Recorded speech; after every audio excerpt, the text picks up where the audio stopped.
Hello and welcome to the B&B show. My name is Brandon Kane, of course, and this man here to my left is going to be Seahawks Brendan Nelson back on in the house here. We missed each other last week as I was traveling out there to the Senior Bowl getting that stuff done, but good to have a chance here to chop it up with you, Brendan. How you feeling, brother? Life is good. Life is good. This is about as good as it gets. If you're doing what we do, this it can't beat this, right? You can't ask for more. This is the ultimate. This is what we definitely seek out, and doing it for a couple of years, it's been very satisfying for me. I'm sure it has for you. What kind of rolled through your head as the clock wound down to the Rams game and you finish up, you go get the win? What was kind of the thing that jumped out to you as you were leaving that game? Well, it shows you how special a team this is, because I don't think things really went according to plan in that game. We did not play very well defensively, and we didn't really run the ball that well, but you still won the game. This is a team that's built to play defense and run the ball, and you would assume that if they get into a game against another really good team and those two things don't get it done, you're going to lose, and probably lose bad. But that happened on, well, last Sunday. Now it's 10 days ago, for an eternity ago. But none of those things really worked, and they still found a way to win because their passing attack, which has been questioned by many people in the last couple of months, just clicked in and played almost perfectly. And that's how you know when you have a special team. Everything goes wrong based on what the plan probably was, and you still win. So that's how you know you've really got something going here. And when you look at something like that, it's hard to believe that this team is going to allow themselves to lose. Like, if they can win that game with that many things not working that they probably went into that game expecting to work, you got to like their chances against pretty much anybody. But that was the main thing for me. Like Sam Darnold had to put the team on his back in that game, and that was something we hadn't seen from Sam Darnold in some weeks, especially against a good team. So it's just a reminder that this team can beat you so many different ways. That was the main thing I took away from that.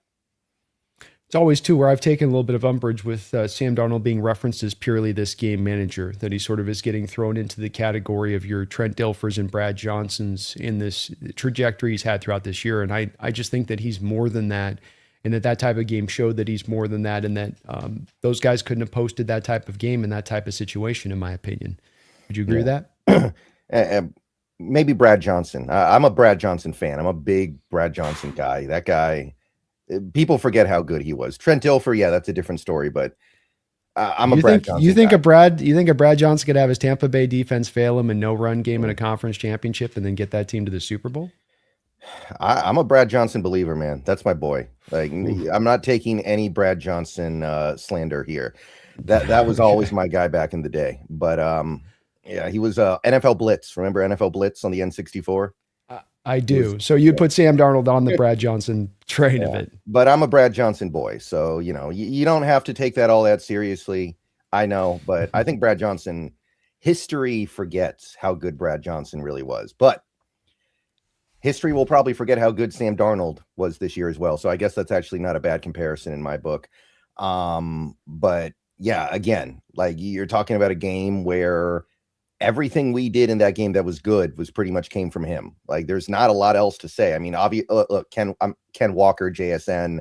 I'm not saying literally Sam Darnold was the only player that played good, but everything ran through him. So, but would you say that he's more than a game? To the heart of my question is, he gets put with this game manager thing hung around his neck, and I think it's kind of unfair that he's been more than that for this team, that he's capable of being more for that than for this team. Where do you stand on that? There are, like, I think 7 quarterbacks this year that threw for over 4,000 yards, and he's one of them, right? Like this is not 10 years ago when we had 5 quarterbacks every year thrown for 5,000 yards. That's not happening right now.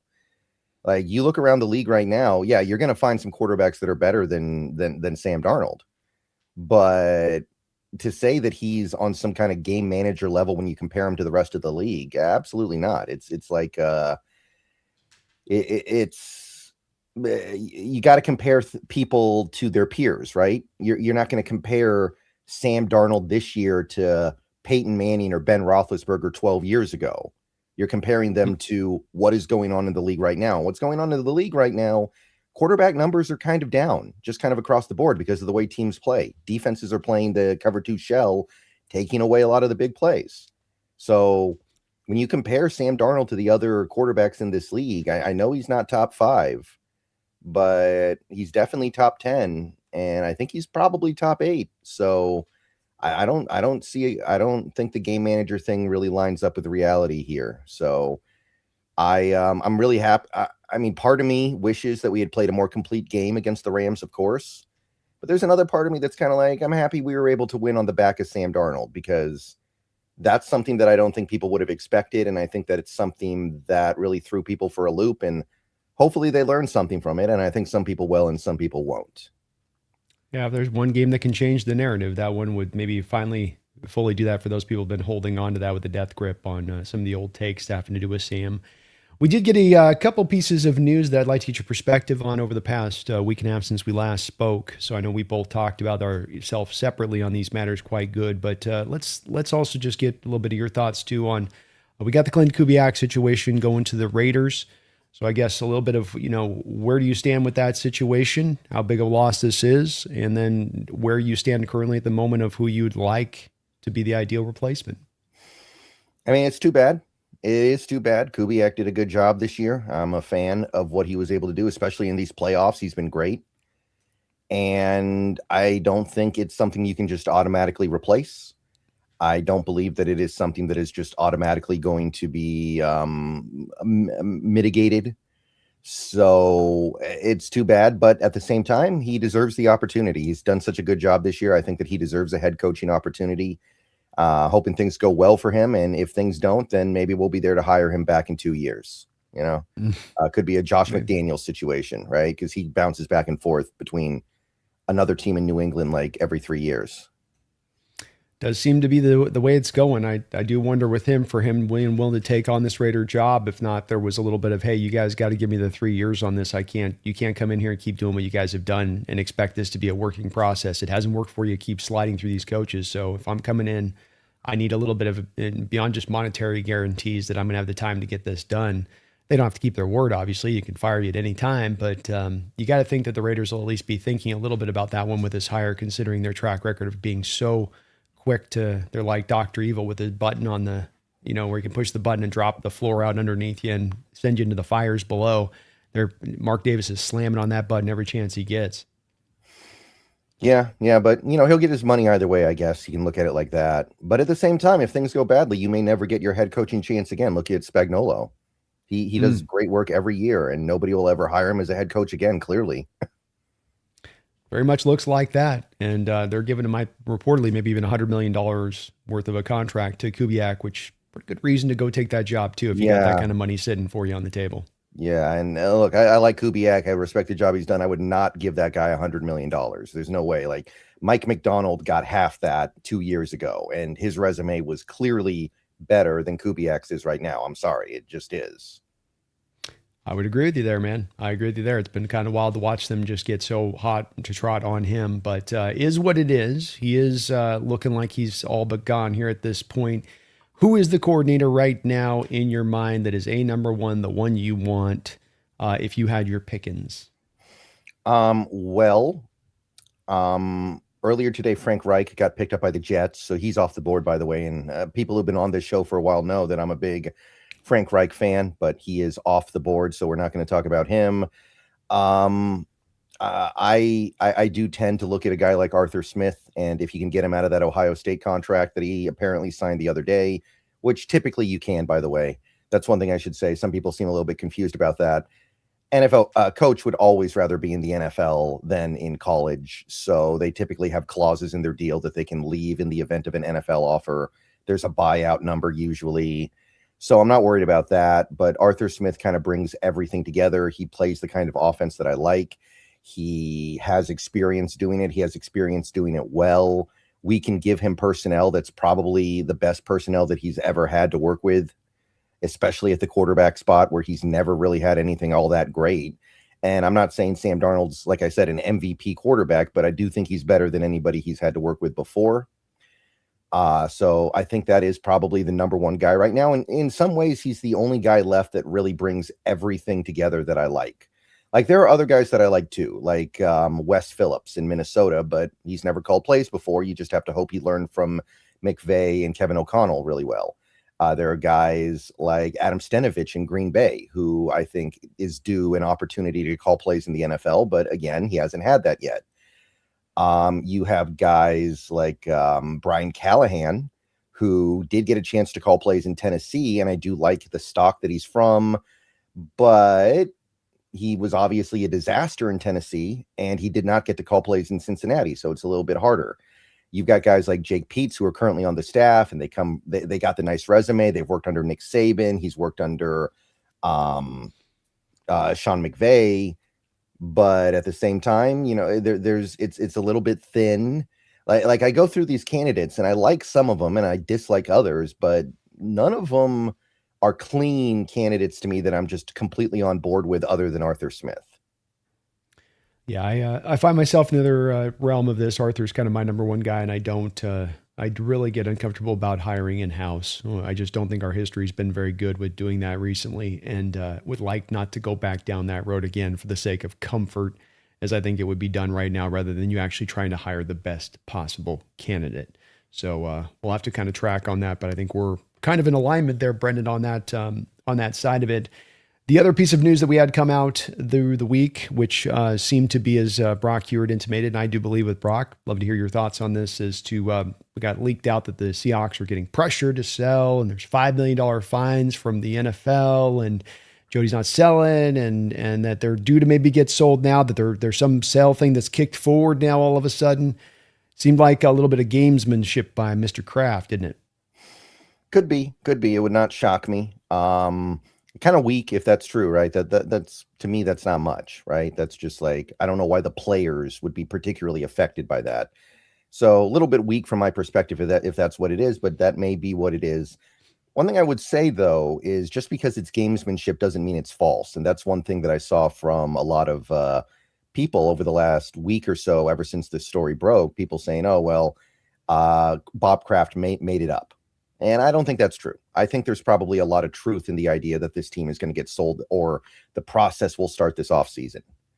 So I do think that the story is true. I do think we are going to start the process of a sale this offseason. We've known for years the team would have to be sold eventually. So this is not some blindsiding surprise. We just didn't know when. So I do think it's probably going to happen. But I also think that this team would prefer that people not be talking about it right now, because this team's in the Super Bowl.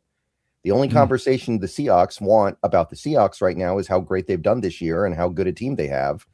So, I other than the initial couple videos that I made about it, because of course it was a big story, I've tried not to talk about it very much because, I don't want to talk about that kind of stuff right now. My team's in the Super Bowl, but totally. I do think it's probably going to happen. So I'm ready for it. I'm down for it. I'm hoping that we get the right guy, but it's really hard to know who the right guy is going to be until they're in that position and they have the opportunity to prove that they're the right guy. Yeah, it kind of seems like to me that I do think there's something real to this, and Kraft serves on the committee that oversees these sales when they happen. That's how he got piped into the information, in my opinion. But it does kind of feel like, too, if you're a guy like a Bezos guy that's been looking and wanting to buy an NFL team for a while, and you have this team that is the next one to come up, and they go out there and they have this great young coach, they're making a Super Bowl run. Kind of feels like maybe they came in, and whoever's trying to presumptively buy this maybe came in and blew Jody and company away with a big time offer at that point, sort of a Godfather kind of offer, too good to refuse, so to speak. Mm-hmm. Right. And look, Jody's ended up doing a really good job, better than I think a lot of people could have expected her to do. So, it's not like we've got some bad owner that we're relieved to get rid of here. So shout out to her. She did a much better job than I think people anticipated. But one thing that this does open up the door to is potentially, now that Jody is on the way out, you might see the team a little bit more open to spending a lot of money on some of these contracts, simply because of the guaranteed money element that I think Jody was a little bit gun shy with, because of all the money you have to put into escrow, and her knowing that she wasn't going to be keeping the team much longer. That'll be the one thing that I think really changes when we get a new owner in here that's positive. Hopefully that happens, as we've learned with the Cowboys, just because you have the team long term doesn't mean you like putting that money into escrow. But that is one thing that I'm keeping an eye on here. That's one thing that the Denver Broncos have over a lot of these other organizations. They have so much money in that ownership group that they can just kind of sign whatever contracts they want to, and they don't have to worry about the guaranteed money that they're giving out. No, they don't. They're also got one of the more higher paid coaching staffs in the league, which is another benefit if you have, purse strings like that to where you don't care about paying a coaching staff untold millions of dollars, as far as supporting staff beyond the head coach. Washington, I think to your point, has done a similar thing.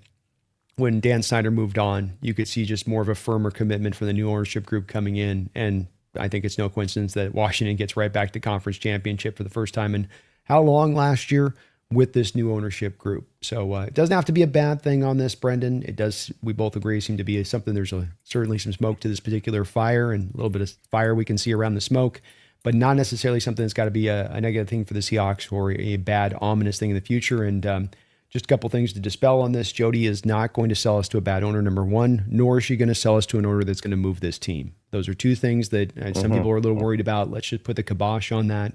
It's not going to happen. Team's remaining into Seattle into perpetuity, and Jody's going to make sure she picks a good owner. She hasn't been a steward of this good through this long period of time to just kind of crap the bed right at the end.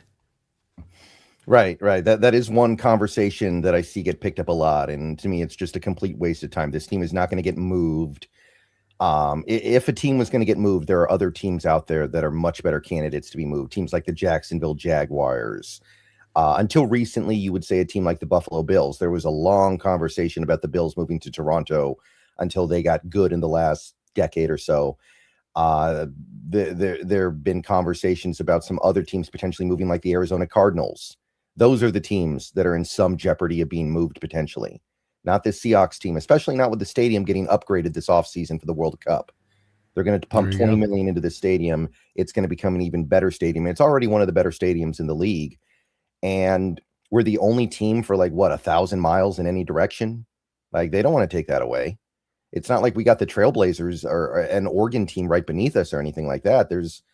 I think they like having a team here. Remember, there's a lot of Seahawks fans in non-Washington states nearby because we're the closest team. Teams like, in like Idaho, Oregon, you've got Wyoming, the western side of Canada, Alaska. There's a lot of Seahawks fans in those places just because of geography. I don't think they want to lose that. I don't either. I think that it's very surprising to see it come down. But just wanted to cover it to put some people some fears at rest here. And I might have a blower outside blowing if you hear a little bit in the background. So sorry about that, Brendan. Let's get into this game. What we want to talk about is the Super Bowl matchup. What we want to get into is the preview here and trying to take a look at this game and get just a full feeling for what we're sort of sensing walking in. So before we get into matchups and players and kind of what we're expecting from this game, high level, what is your view of things walking into this game in this matchup? Like, where just kind of the first things that sort of first blush jump out at you? I mean, I feel good about it. I think it's hard to not feel good about it. And you don't want to get too far ahead of yourself, but it does feel like the game 10 days ago was the Super Bowl. It does. And that doesn't mean that this is a free win. That doesn't mean the Patriots are just going to hand it to us. And that doesn't mean that if we do lose this game, that we're going to be going into the offseason feeling like we won the Super Bowl, because in that case, we will have not. But it's hard to feel anything other than the Rams were the other best team in the league and we beat them. So now we just have to finish the job. And this happens in sports all the time. Like the Boston Red Sox team that came back from down 3-0 back in 2004 to the Yankees.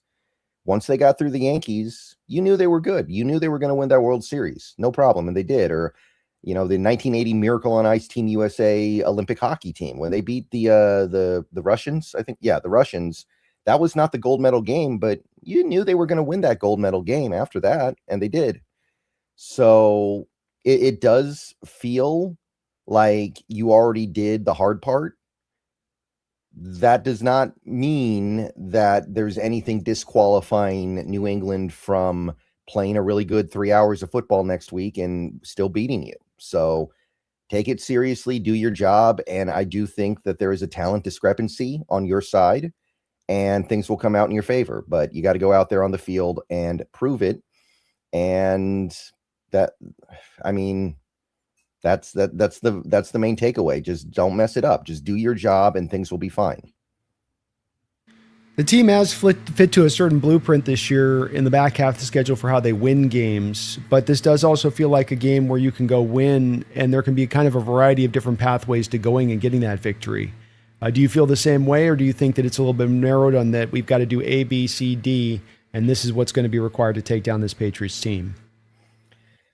Yeah, I don't necessarily feel like it is cleanly defined exactly how we win this game.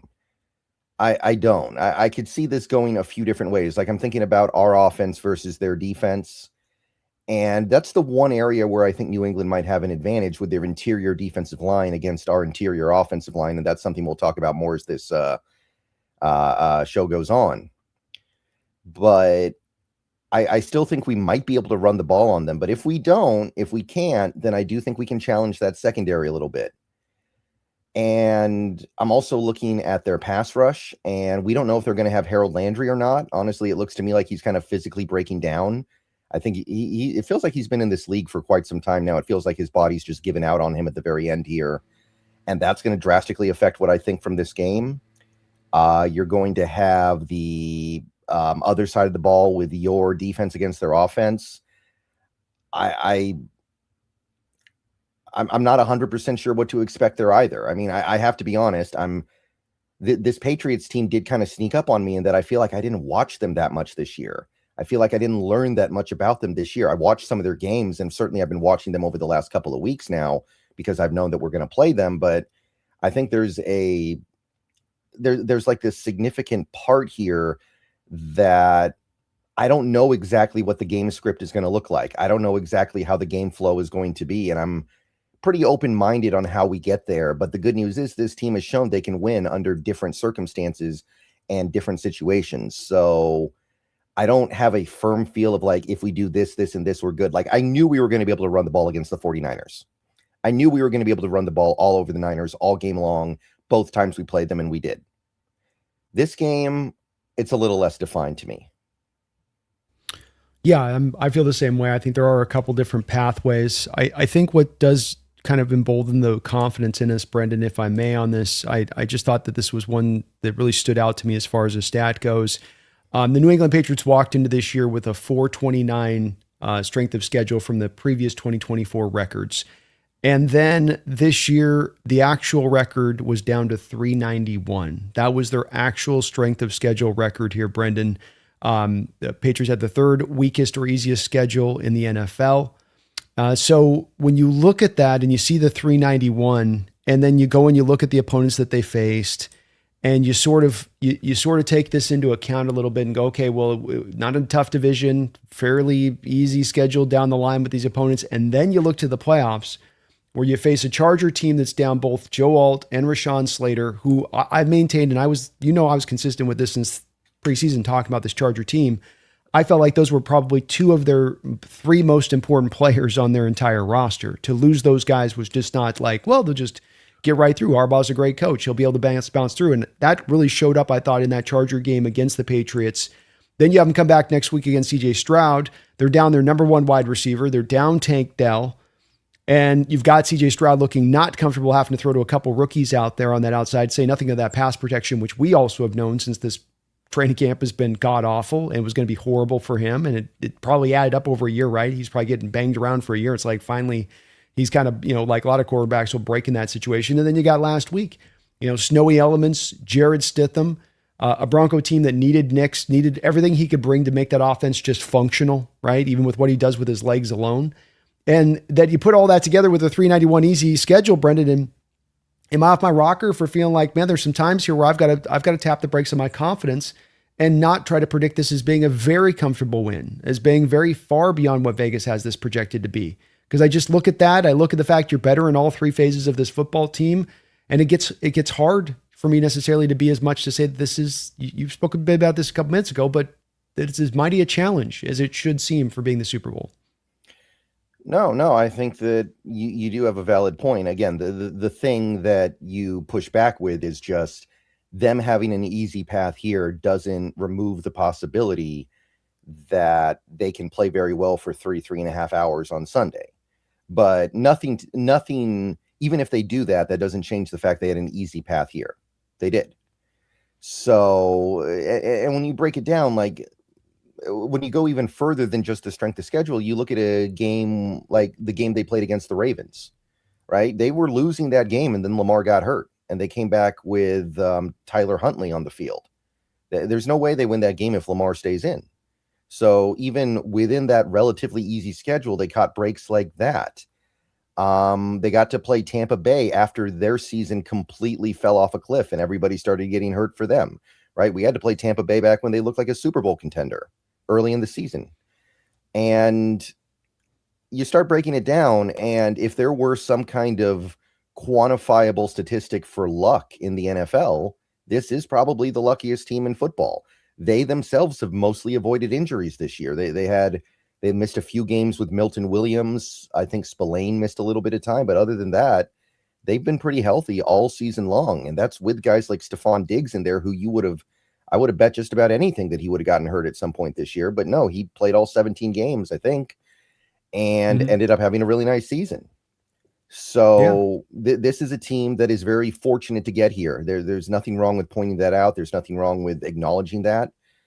The issue is that doesn't prevent them from playing well on Sunday and beating us. No, it doesn't. You're still going to need to bring your A game. You can't just show up and hope you can go through the motions. You're going to walk off. And that's the good part about this NFL team. Our team here in Seattle, I feel like they've done a good job of taking things week by week, Brendan, and staying locked in, never feeling themselves too much, never having the bad loss this year where they just thought that they could just show up and just their presence alone would be enough to go win it. Feels like every week they were able to have McDonald really connect him, and I'm expecting he's going to this upcoming week. Let's start off with the Patriot offense, because I think that that's their biggest, that's probably their, most dangerous part of their team. I think the defense is functional and defense can do some good things, but I think it's the offense. If they're going to win this game, to me, is going to have to, really carry the day for them. Do you feel the same way on that? And then what is the first thing you look at with this offense you need to do when approaching them to shut them down? Yeah, I'm not so sure about that.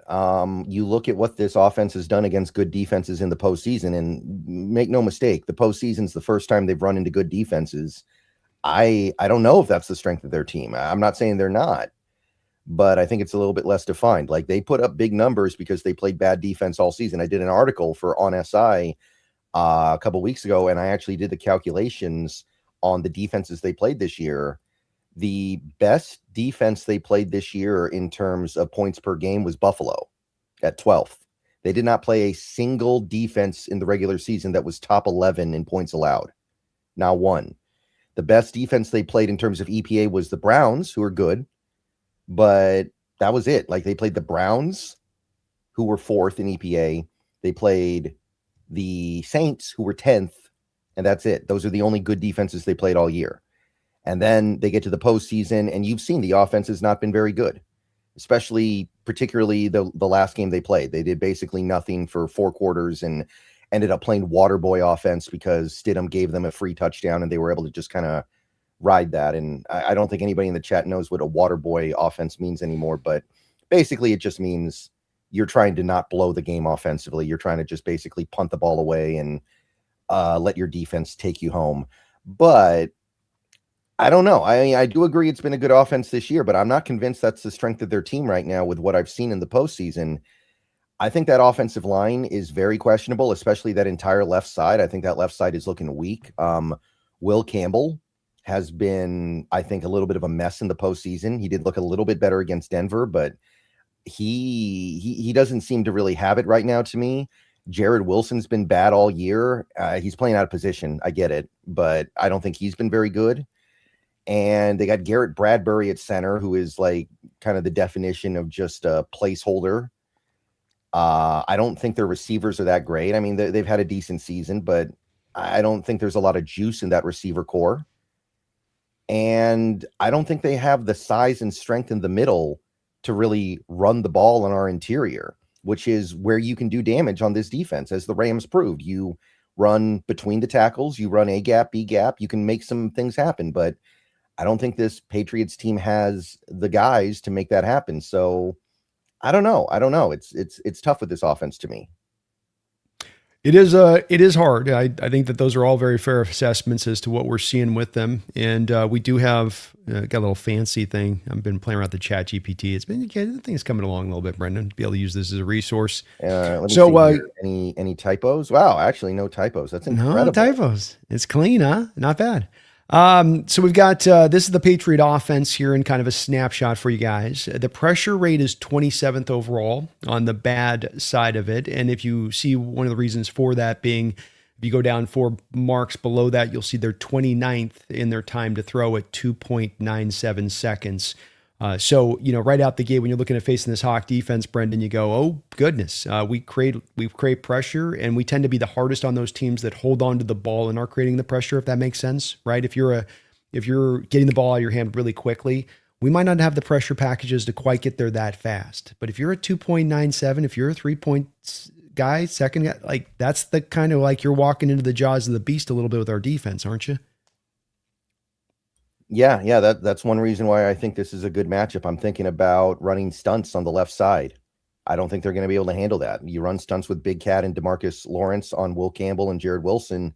I think you're going to make a lot of good things happen.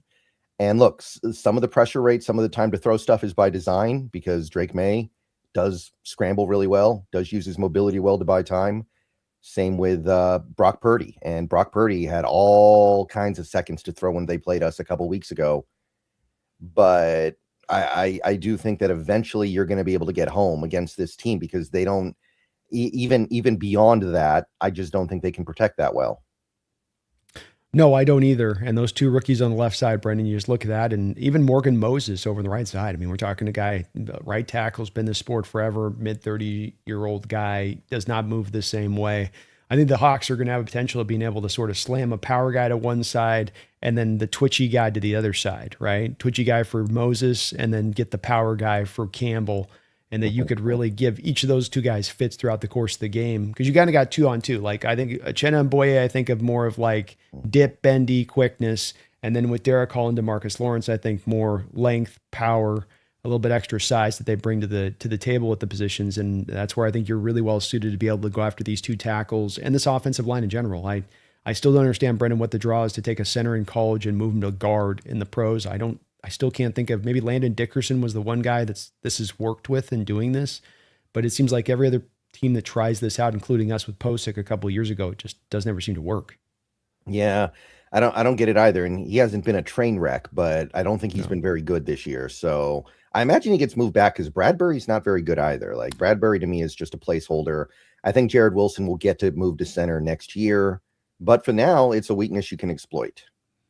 Yeah, Bradbury was so bad with the Vikings, part of that offensive line that collapsed against the Rams last year in the playoffs, that they went and did the Clark signing off the back of that to replace him. Back to your point of him being just a kind of a dude, right? You took those steps because you didn't like what you were getting from the position in him. So there's definitely some weaknesses there.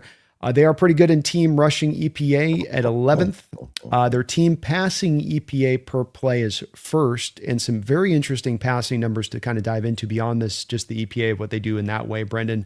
Very interesting in that they're both a team that's really good at passing when they're under pressure and passing from clean pockets, passing on 3rd down and longs.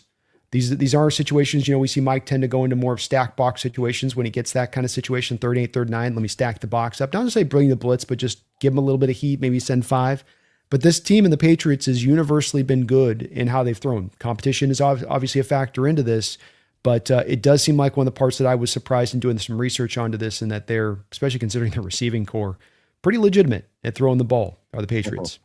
Yeah, and I think Drake May for most of the year was the top deep ball thrower in football. That leveled off a little bit as the year went on, and he's obviously been a complete mess in the postseason. But he does bring some stuff to the table here. And if they get a true number 1 receiver next year, I mean, watch out, because I don't think they have a true number 1 right now. They've got Stephon Diggs, who, I mean, he's kind of cosplayed as one this year, I guess, but I don't think he's a number 1 receiver anymore. I think that you prefer to have him in more of a Cooper Kupp type role where he's catching maybe 3-4 passes a game than the role they've had him in this year, but they made it work. And he is transitioning more now to slot. As those guys get a little bit less speed. They used to be outside dudes, and they start to get a little older. He's doing a little bit more of like, okay, I'm more now kind of a slot guy at times in what I can do. Um, Not great numbers as far as target separation and yak goes. So 22nd in average target separation for the Patriots as far as how much generation and separation. That speaks to back a little bit of the weakness of those receiving core guys like Mac Hollins, who's going to be more of a, hey, let me see if I can do a contested catch thing more than, hey, let me see if I can get separation from you thing. And then you're 16th in yak, so middle of the road with yards after the catch, which is interesting because it's an offense with a lot of quick throws put in there by Josh McDaniels from his Patriot days. So not necessarily dynamic from a yak angle of it. 21st in light box rate, 7th in stack box rate. So a lot of teams have basically looked at this Patriot team and said, we're going to stack the box and we're going to bring a lot of blitzing. Certainly what Seattle's not going to do though, Brendan. I'm anticipating though you'll stack the box a lot. I think you're not going to see very much blitzing in this game at all. Would you see the same thing from the Hawks defense, or do you think you heat them up in this game? Yeah, I mean, we didn't blitz Stafford very much, and every time we did, it felt like he burned us. So I'm not really expecting anything too different here because, again, you look at the numbers with Drake May, he was very good against the blitz during the regular season. Now, in the postseason, he's been bad against everything, but I don't know how much you should take from that, right? That's a little different. I don't think you need to. Against this offensive line, you should not really need to blitz all that much. And I think Drake May, even though he's not a veteran at all, he's a second-year player, and he didn't even start the full season last year, has shown that he is good against the blitz, and he can beat the blitz. So I don't think it's necessary. I'm sure there's going to be a little bit of it, but I don't see a lot of blitzes in this game, and I don't think you should. No, I don't either. I think with where their line is, how weak it is, you don't have to. At least your guys are going to be able to get home against this front four, especially with Drake May's penchant for holding the ball and trying to let some of those longer developing routes open up for him.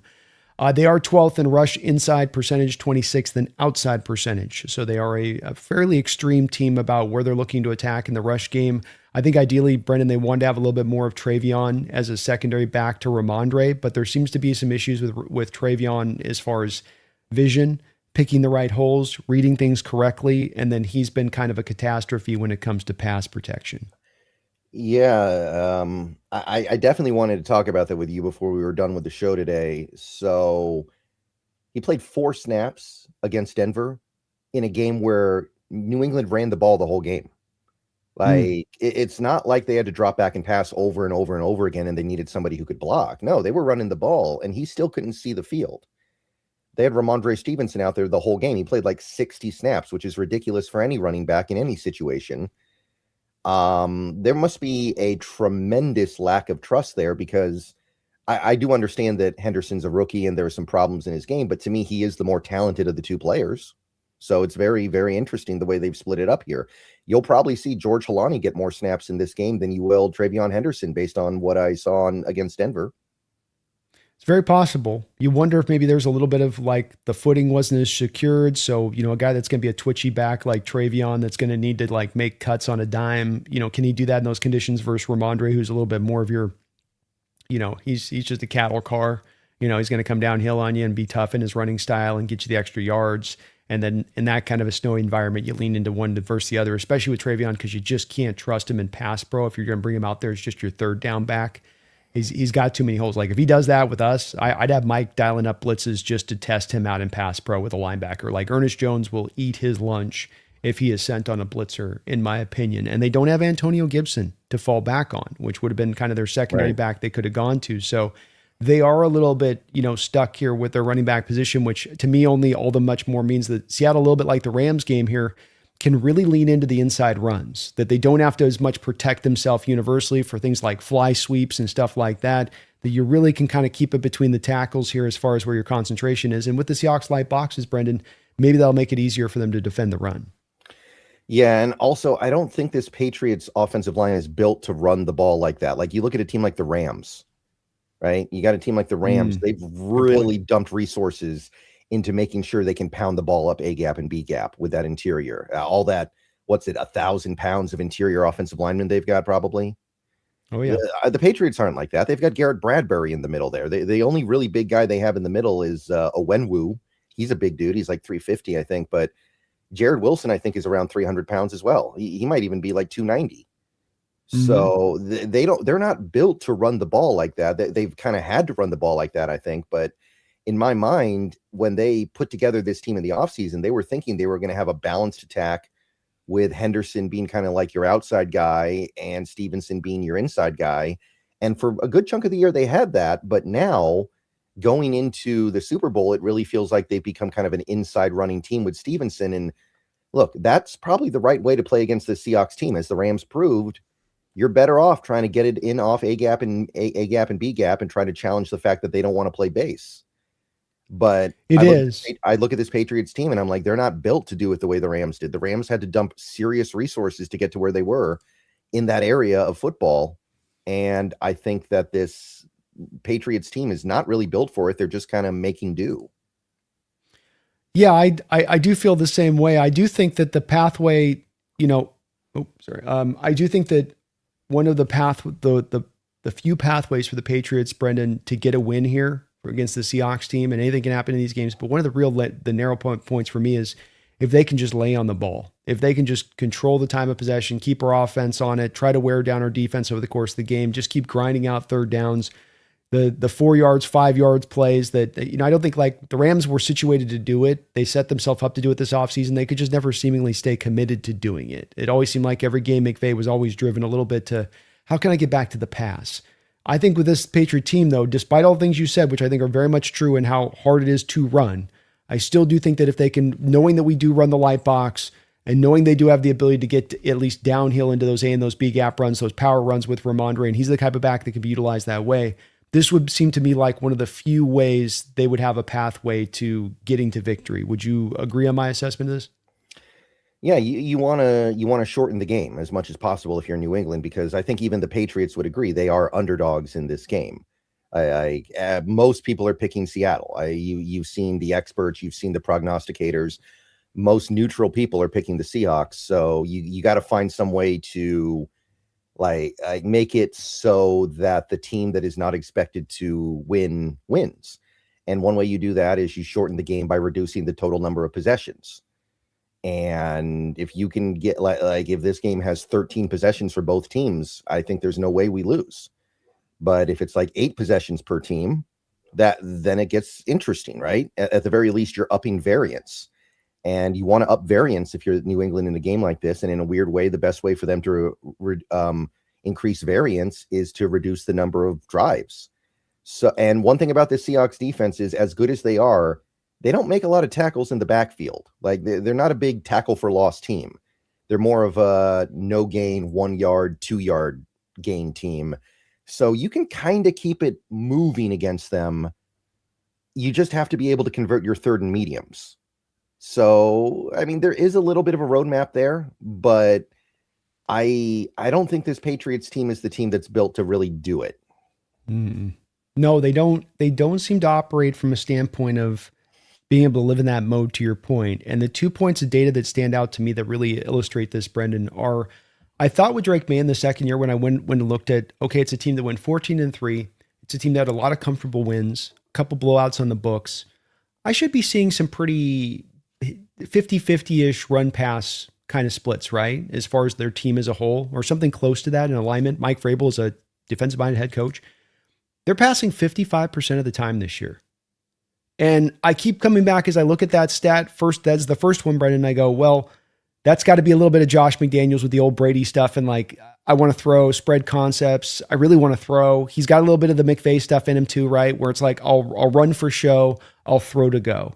And you go, well, wow, you guys don't always have as much of that inherent like committedness to doing that like we did, right? When early on in the year, every game, even if we didn't run the ball well, we were still going to run the ball in every single game.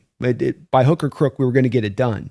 I look at that thing, Brendan, and then I combo that up with Drake's penchant for going big game hunting a little bit too often. Like he kind of defaults back to that. And I go, I don't know if they've got the patience to live with this. It is the way I think they can win, but I don't know if they inherently have the patience, to your point, second go on being willing to do it. Do you? Yeah. And, I know that it's been a little different in the postseason, but I am looking at rbsdm.com, which does EPA stuff. And according to this, New England's rush offense was 25th in the league in EPA per play. I think if you take out garbage time, it gets a little bit better. but it's not really a good running team. It's a team that has been able to run the ball a decent amount this year because they've always been playing from ahead. But you're right. Even with that, they're not doing as much as you would think. Like, you look at these games they played. Oh, are we okay? Yeah. Okay. Good. I thought I accidentally closed the tab. But yeah, you look at these games they played, they've mostly won in relatively blowout fashion in a lot of these games, not all of them, but a lot of them. And they're still not running the ball as successfully as you would think. And it does seem like ultimately their team is driven by Drake May and their passing attack. And like I said, I don't think their receivers are all that. Like I said, Stephon Diggs has a little bit of juice left, and Mac Hollins is okay. What's Kayshon Boutte? Booty.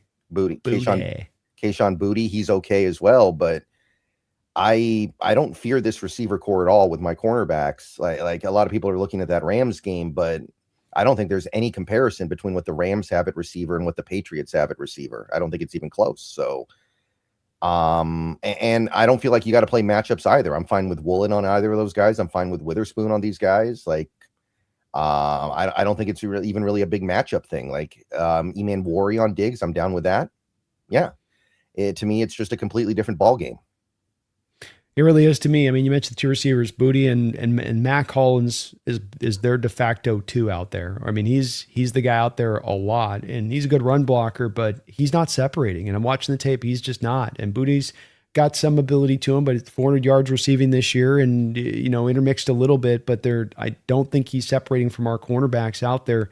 None of these guys are. I think you can lock them up really well. I also think when it comes to the big game hunting aspect of Drake, it comes back to like, that's kind of the teeth of our defense, man. We're going to protect against the deep ball. We're not leaving ourselves as susceptible in the back end. How many big plays have been hit over the top this year that were not Rams? It means like the Rams were able to get their inroads in both the two games that we played them in the last two. But other than that, Brendan, I think I saw that there was like 10 plays of like over 20 yards passing against the Seahawks, against the Rams here when they just recently played them. And then there was 10 throughout the whole rest of the year cumulatively. So I just don't know. It's Drake wants to go there. It's like when times get rough, he'll kind of like F it. It's the old F it. He's down there somewhere kind of throw. There's a lot of that with him watching the tape on the books. A lot of that, like, it's a muddied read. I know I got a 9 route going down here. Let me just throw it up to the 9 route. And it a lot of times isn't even close. Not even in that like vicinity, just in the trajectory, just kind of like literally almost a throwaway, but a hopeful throwaway, I guess. Yeah. I mean, it does kind of make sense why that would be the case. As much as he's been good this year, he's not a veteran at all. He's very inexperienced in this league. You would not expect him to necessarily have a great handle on all that kind of stuff. So, yeah, I agree. And he had great success with it earlier in the year. But as the year's gone on, there's been less and less success. Defense is kind of catching on to what he likes to do. Like, it does kind of make sense. And we do have this stat, Brendan, which I know that you're very familiar with, but worth presenting here once again, which is over the last 2 years here with Mike Macdonald since 2023. He has got quarterbacks under the age of 24, 0-6, with a record, 1 touchdown, 8 interceptions, and 22 sacks in those 6 games. This also doesn't include Max Brosmer, of course. What is Mike Macdonald doing to these young quarterbacks? He's showing them stuff that they don't expect. Like, I know we don't blitz that much anyway, so I'm not saying it's all that, but it's that whole idea of how you don't want to blitz a veteran quarterback. Well, the reciprocal of that is you do want to blitz a younger quarterback. Now, I'm not saying we want to blitz Drake May, but you don't have to blitz to show a quarterback something that he's not expecting. And that's kind of the beauty of McDonald's defense. He's going to send 4 guys a lot. They're just not going to be the 4 guys you expected. So I think that's the main key there. Now, obviously, the other quarterbacks he's played that were under 24 are not as good as Drake May. Like, those quarterbacks are who? You're talking about, like, who would that have been? Bo Nix? I think, was Bo Nix already 24 when we played him? I think he was 24 at the time. I want to say still 24. Okay, yeah. Like, you got Bo Nix, you've got who Bryce else? Young. Yeah, Bryce Young. You said that list did not include Max Brosmer, right? So that is not that, but yeah, because he's 26 or something like that. I think CJ Stroud was under 24 when we played him earlier this year. So yeah, Drake May's better than those guys. But Jaden Daniels. I mean, Jaden on one arm or whatever the heck was going on with him in that game. But still, it does go to show that he knows how to punish these quarterbacks that are not going to just take what the defense gives. Yeah. And I mean, there's not a lot of quarterbacks that are good under 24, right? Like, so there's not a lot of like, well, he hasn't played this prime guy at 23. Well, there's not a lot of prime guys, but to me, the confusion that he creates on the front side and his ability to do that imminently, not having to change who he is to do it, just that this is who we are inherently, is to disguise and hide. That is going to be hardest on those guys that haven't learned the ropes. And so this is a stat that, yeah, it's a cool stat, but it's also one that makes sense stylistically to me, Brendan, for how you play defense, how you go about your business. Yeah, I do like it. I do like the setup. I do like the matchup. Again, I'm not worried about what the Rams did to this defense. And don't get me wrong, that was bad. Defense did not play well against the Rams, but I'm not thinking that's going to carry over. I don't think that really means a lot as we go into this game. It's a completely different situation, completely different circumstance, much worse offensive line. I do think worse quarterback, maybe not by a radical amount, but worse quarterback. I would say probably worse running back as well. I think Kyron Williams is better than these guys, and definitely worse receivers and worse play caller. Shout out to Josh McDaniels, but he's not Sean McVay. He's not. I think that those are all very, very fair assessments. I think that we do have a similar attack style here in what we want to look to go at, which would be that we're not looking to really blitz because we don't think we have to. We want to both bring, it sounds like, some stack boxes and then work off those stack boxes by maybe only bringing the 4, maybe the 5, one extra. And then you heavy utilization, as you said earlier, on the stunt, loop, twist game to really, you're not only now confusing Drake on the looks and the stacks, you're confusing the 2 rookies you've got on that offensive line on the left side, that blind side for the quarterback. So it's kind of like a compound thing where you're hoping we're doing this one thing which you normally only just do for the quarterbacks, but because we got this green on the offensive line, we're hoping to kind of double dip the chip. I like it. I like it. Find creative ways to still send 4 guys. Find creative ways. Stunting on that left side, I think, is going to produce a lot of good results. I do as well. And you can intermix some of the man zone stuff, but I think staying more in zone. I just want to drop as many guys into coverage, as 7 guys into coverage as possible at times, and really squeeze down those passing windows for Drake.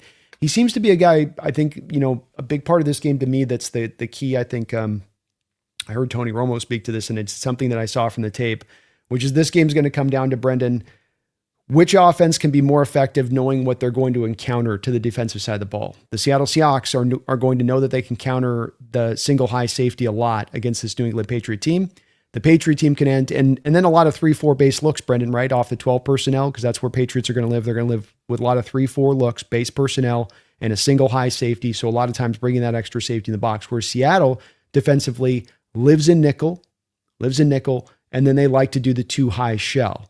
And so with Drake, watching the tape with him, just another place where there's all these little advantages we have in this game, like we've talked about in some of these other games this year, but this one especially, where you've got Drake to where he's practicing against essentially that sort of single high look a lot. The Patriots will show you a cover 2 shell, but Vrabel doesn't do as good a job with his defense of really hiding the shell, Brendan. Like the safety will, prior to the snap, be giving the quarterback the indicator of coming down the line, the one safety that's coming to the line of scrimmage. And so I think May's gotten used to practicing against that single high, and he's gotten comfortable with that. But when he's had to face the cover 2 shell stuff, it's definitely put a bit of a hamper on his ability to play the position. He's just not seeing it as clearly when he drops back to pass.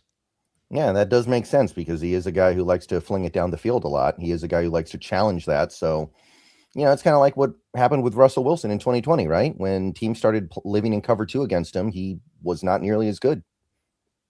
And like I said, he wants to go big game hump things. So your point on Russell, it's what that took away with Russell is they just knew there was a penchant. I want to go down the field. There's not as much of the penchant as I'm committed to throwing short. I'm committed to taking what the defense gives me. I get confused. I default back to let's go to the moon ball. And that's a little bit of what Drake May does as well. And this is where we come back to again, that I feel like this Patriot offense kind of in certain ways runs into the strength of the Seahawks defense. And it's just not really well suited for them. Right. So, I don't think this is as good a matchup as the 49ers are against the Seahawks team. That's one reason why I felt so confident a couple weeks ago when we played them. But it's also not the Rams. The Rams were a team I felt were a bad matchup for us, and we were going to have to kind of out-talent them. This is somewhere in the middle. I think we can handle it, but I don't think it's some big mismatch in our favor. But I'm fine. I'm cool with the matchup. Yeah, I am as well. And just a little final item to kind of monitor. I'm sure you've heard about this as well. Is that May didn't practice all of last week. Yes, He yes, at I the end did of want to that talk about last that. Bronco game. Yeah, he fell on his shoulder. Watched it. It was pretty bad landing. It's one of those like you land right on it with the full weight kind of thing, and didn't practice all last week, which is not ideal, Brendan. And I do worry a little, not worry, but I do wonder a little bit about this being that, you have a rookie quarterback. You want to give him every bit of practice you can. If that thing's at 95% shoulder health wise, you want him out there because you're trying to put out the most intricate game plan you can to take on this defense. But, I also come back to thinking on this, Brendan, of like, if it is kind of jacked up, Drake May at 80%, or would you go to Joshua Dobbs?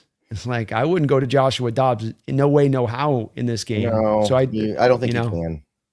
I mean, it's the last game no matter what, right? Like, yeah.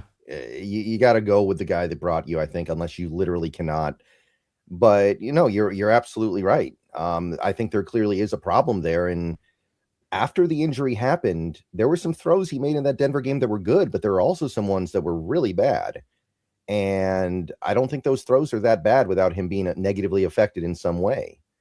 So, and it's different than the oblique thing, remember, because Sam Darnold, we've seen him play very well for the last 2 games with the oblique. So I'm not worried about the oblique anymore. Yeah, a couple weeks ago I was like, okay, what are we going to get here now? But at this point, I'm like, I completely trust him. With Drake May, we've seen so little of him since the injury. I don't know. And we haven't gotten the injury report yet today. We probably will later. And I'm very interested to see what's going on with him. I think he's the only question mark they got on that offense, but that's a big question mark. If he's at 80%, I don't know what they do. I don't know if they can overcome that. They don't got Nick Foles sitting on the bench. It's kind of what we're saying. They don't have Jeff Hostetler sitting over there on the bench, right? Like they got Tommy Cutlets. They got Cutlets. There you go. Don't forget the Cutlets. Mm-hmm.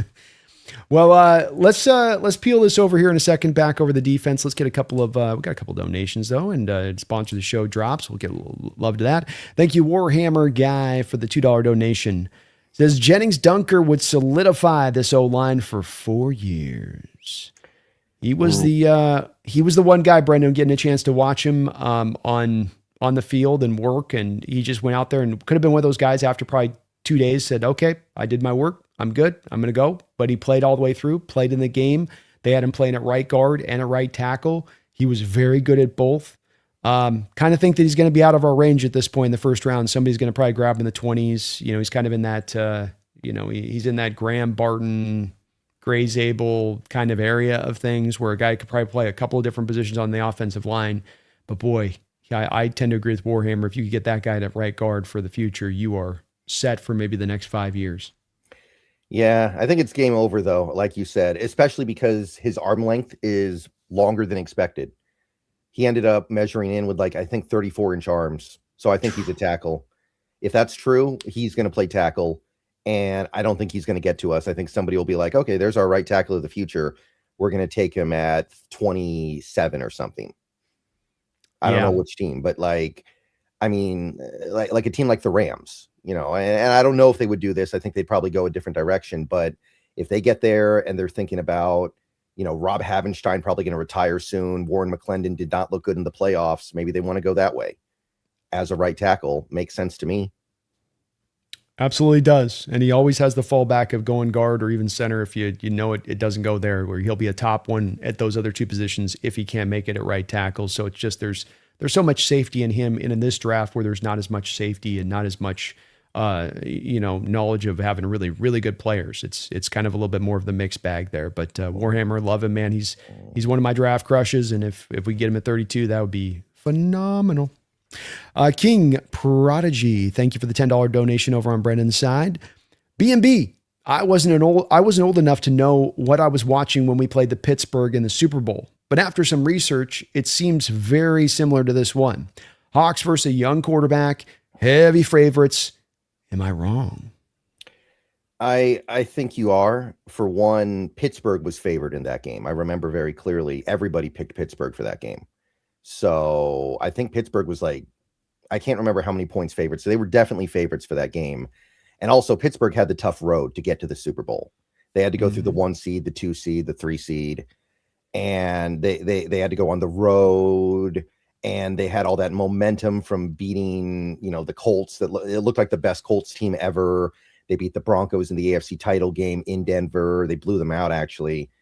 So this is very different, I think. And also, I do think that Steelers team, while they didn't have a great regular season, was better than this Patriots team, which I think has gotten very fortunate to be where they are with injury luck and also opponent luck, et cetera, et cetera. So I don't think it's that similar at all. Yeah, I think if you looked at just the schedule that they had in the regular season that year, I think that's what kind of leads people to look at there and go, well, this is similar to this Patriot team. But I think what Brendan just did, and he did a good job, I think, of capturing, where I would be at with it, where there was more with that Steeler team. I think you could also make the argument here coming into this, Brendan, that we are the hottest team in the NFL over the back half of the schedule, and we've maintained that heat into the playoffs.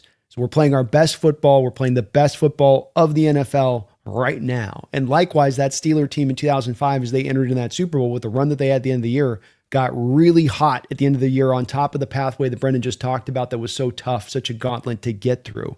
Not the same thing with the Patriots team. Not necessarily playing their best football right now at this time of year. Drake not playing his best football at this time of the year. And if you want to look at it, just take a look at this defense of the Steelers back then. I kind of looked it up. Here's some of the names of what they had on that defense. Casey Hampton, James Ferrier, Larry Foote, Joey Porter, Troy Polamalu, Ike Taylor. You had a couple Hall of Famers in there, a couple almost sub Hall of Famers in there. Say nothing of the offensive side of the ball from Roethlisberger, Antoine Randall, Hines Ward, still Jerome Bettis at the end there, rolling along. A couple of Alvin Faneca, who I believe was a Hall of Fame offensive lineman. You just don't have that kind of top end talent or difference makers to me on this Patriot team. The way I look at it, Brendan, as much as those points that you just provided as well, I think it on the surface it fits, so to speak, here, King. But the deeper you get into this one, it doesn't quite hold as much water. Yeah, and also I would say that going to that game, the Seahawks were viewed as like the finesse team, and the Steelers were viewed as the smash mouth team. This year, if anybody's finesse, it's the Patriots because of how reliant they've been on their passing attack. You wouldn't call them a smash mouth team, although I don't know if you'd call them finesse. But if there's anybody in this team that is in this game that is smash mouth, it is the Seahawks. Yeah, I think I would tend to agree with that. I mean, I don't think there's a smash mouth when you're passing the ball 55% of the time and you're up in your game so very often. I think that does lead more to, if I have to say finesse or smash mouth with this Patriot team, I'd probably go a little more finesse because of that. But yeah, I can see where you're going for sure there, King. In certain ways, it kind of a little bit fits. But just when you really get into the depths of it, I think that Steelers team was, hell, a couple years later with Tomlin, they get back to Super Bowl. Still some of the same guys that you had there that are, were still on that roster at that time. So not to mention, I think Packers, and they play against the Packers too a couple years after that or something, I want to say. Yeah, that was the Rodgers lone Super Bowl. So these guys were very, very good players, and not quite this. I mean, I look at the Steeler team. We're going to talk about the defense in a second, but there's just, I think it's very absent of difference makers. I mean, Drake May on the offense, and then who on the offensive line? Nobody. Who are the running back core? Nobody. Tight ends. I mean, Hunter Henry's a solid tight end. I don't think I'd call him a difference maker. And they don't even have like the blockers at tight end to me, where it's Austin Hooper and then former Seattle Seahawks Westover are your sort of two other tight ends there. And neither of those two guys are exactly blocking demons to that side, Brendan. They can't even do like our heavy thing where they can just smash you up off the edges. Yeah. Shout out Jack Westover, though. I hope he gets on the field for at least one play in that game. That'd be fun. Yeah. Hey, hell yeah. He will. He gets some run out there. So it's kind of cool. But thank you, King. Appreciate the donation and love the reference on that. Princess Jessica, thank you for the $2 donation. It says, which players do you think we will re-sign this year? I think we kind of have to re-sign Walker now. I think we're kind of obligated to. I don't think you can replace Charbonnet and Walker in one off season. I know people are hyped up for McIntosh, but he's had 2 devastating injuries in his career already. You can't count on that guy at all. So I think you have to re-sign Walker now. I think we're re-signing Shaheed. I don't think you can give up a 4th and a 5th for him and then only have him for half a season when he's been so valuable and he hasn't even really had time to integrate himself into this offense yet, and he's still been so good. Just on the strength of his speed on special teams alone, he's been worth it. I'm not so sure about anything after that. I think everything else could go either way. I think Maffe's probably gone, and everything else I feel like could go either way. I'm in agreement with Brennan on this one. I think those two guys are going to be made to be pretty high priorities in getting those guys retained. I think with the corners, I think somebody's going to give a little bit of money to Job, and I think somebody's going to give a decent amount of money to Woolen. And I just think that they're going to look at, hey, let's spend our money elsewhere on this one. Let's go a different approach with this. We've got our other two corners set with the Slot and Witherspoon, so let's kind of accommodate this a different direction, I would say. So I do think, though, there'll be a nice run made at Walker and Shaheed. And I think with both of them, Brendan, those are two contracts you can get done where you don't have to necessarily break some bank to get them done. I know coming off potentially a Super Bowl winning roster, that always inflates the rates on guys just in general terms, right? But I still feel like at the very least with Walker, if I got to use the franchise tag, I'll use the franchise tag if it gets to that. Yeah, and even top running backs don't make cap crippling money. That's the thing, right? Like you're going to get Walker for at most like $12 million a year, I think, at most. Like that's not the end of the world. Even if it doesn't end up working out that well, it's not the end of the world. It's not like, there are players out there that are getting 3 times that amount per year. And if I told you on those guys, if I asked you if he just gets 200 touches a year on that contract on a 3-year deal, and let's say there's some injuries around that or something prevents him from getting up over the 200 touches at the 12 million mark you just mentioned, wouldn't that be worthwhile even on that surface alone, wouldn't it? If it's let's say he's giving you a 4.5 yard per carry, 4.6 yard per carry with those 200 touches. Yeah, I'm down for that. I'm down for it, especially with this team. Assuming we maintain the same kind of offense, like maybe if we bring in some RPO spread guy, maybe not, but I don't think we're going to do that. No, I'm assuming that we stick with the kind of similar kind of offense that we have right now. So I would think so. Yeah, and like I don't know if you've seen the clip, but like a lot of people were talking about how McDonald reacted to the celebration penalty on Woolen. Sounds like he's kind of like done with him. Sounds like he's like, yeah, I need guys in here that are a little bit more about football. I can't be having that. So I would guess that Woolen's gone. I will say it's going to be hard to replace his production, his ability to cover, but I think this team would rather try to do that than give him $25 million a year. I do. That's my read. Yeah. I think Kobe is interesting because he could end up being a lot cheaper than I'm expecting, but I kind of feel like he's going to go and we're going to go get another safety some way, somehow. Again, it just really depends on the price there. And who else is there? Who else is there worth talking about? Drake Thomas is going to be easy to bring back because he's restricted. Sundell is going to be really easy to bring back. He's exclusive rights.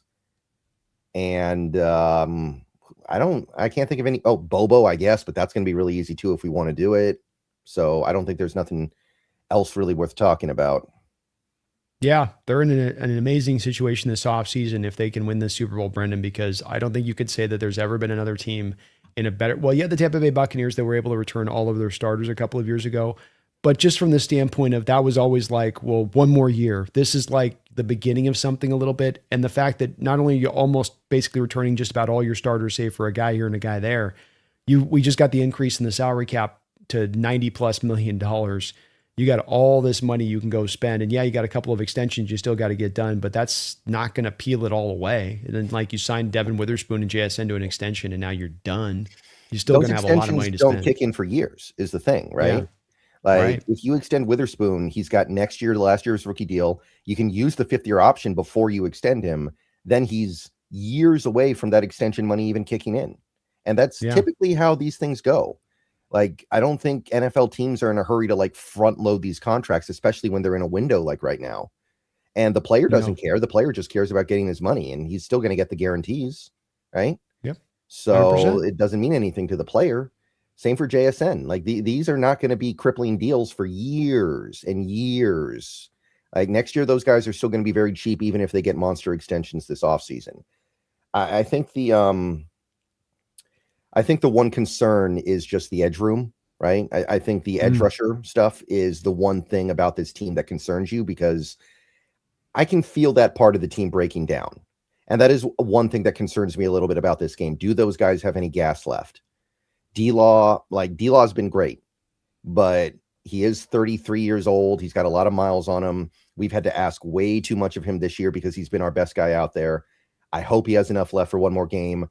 Nwosu feels like he's really broken down. He's been kind of a mess in the postseason. And Mafe and Hall were just not getting what we thought we were going to get from them. And you're probably losing Mafe. Nwosu may be a salary cap casualty. Are you going to be able to replenish your edge rusher room this offseason to where you can go make a run at things in 2026? That to me is the big question. Agreed. And you may have to go for two guys. You may have to get an impact and get another guy on top of it. There may be a lot you have to address there with that edge room to reinforce it. We may have a couple guys, if we win this Super Bowl, that are up for potentially retiring. Does a Cooper Kupp? Does a DeMarcus Lawrence? Does Leonard Williams? Look at that as like, hey, that's a great finish up to the career. I'm good. I'm done. I did what I came to do. I made my money. I'm a Super Bowl champion. I've been an All-Pro. I've gotten it done. It's very well a possibility coming out of this. Is one of the reasons why the Super Bowl is so vital, and we can't think of this for too much. And we're about to go on a dynasty run. Like get this one. You got to get this one because you never know year to year how this stuff can kind of change and fluctuate. Mm-hmm. Yeah, there's this famous story from the 2002 Sacramento Kings. And that was a Sacramento Kings team that came very, very close to making the finals that year. They went to Game 7, lost in overtime to the Shaq Kobe Lakers. And I read this story, and it's kind of famous now. Most people have probably heard about this one where, the guys in the front office, the guys in the coaching staff, they're sitting around after that game talking about how, we're going to be back. We're going to be so great. We're going to do this next year. And then one guy stands up and is like, well, what if we don't? What if this was our best shot? And it was. They never got close to that again. They still haven't. So you don't know when the rug's going to get pulled out from underneath you. So while you're here, go finish it. Go finish it, man. Got to do it. Addis the Gamer, thank you for the $2 donation, says, I'm ready for this game. Tired of seeing that play. God, it was lame yesterday with the Mike McDonald interview with like 4 straight guys asked the same question. It's like, are you guys not listening to one another? You're just waiting your turn to ask the same stupid ass question about the 1-yard play.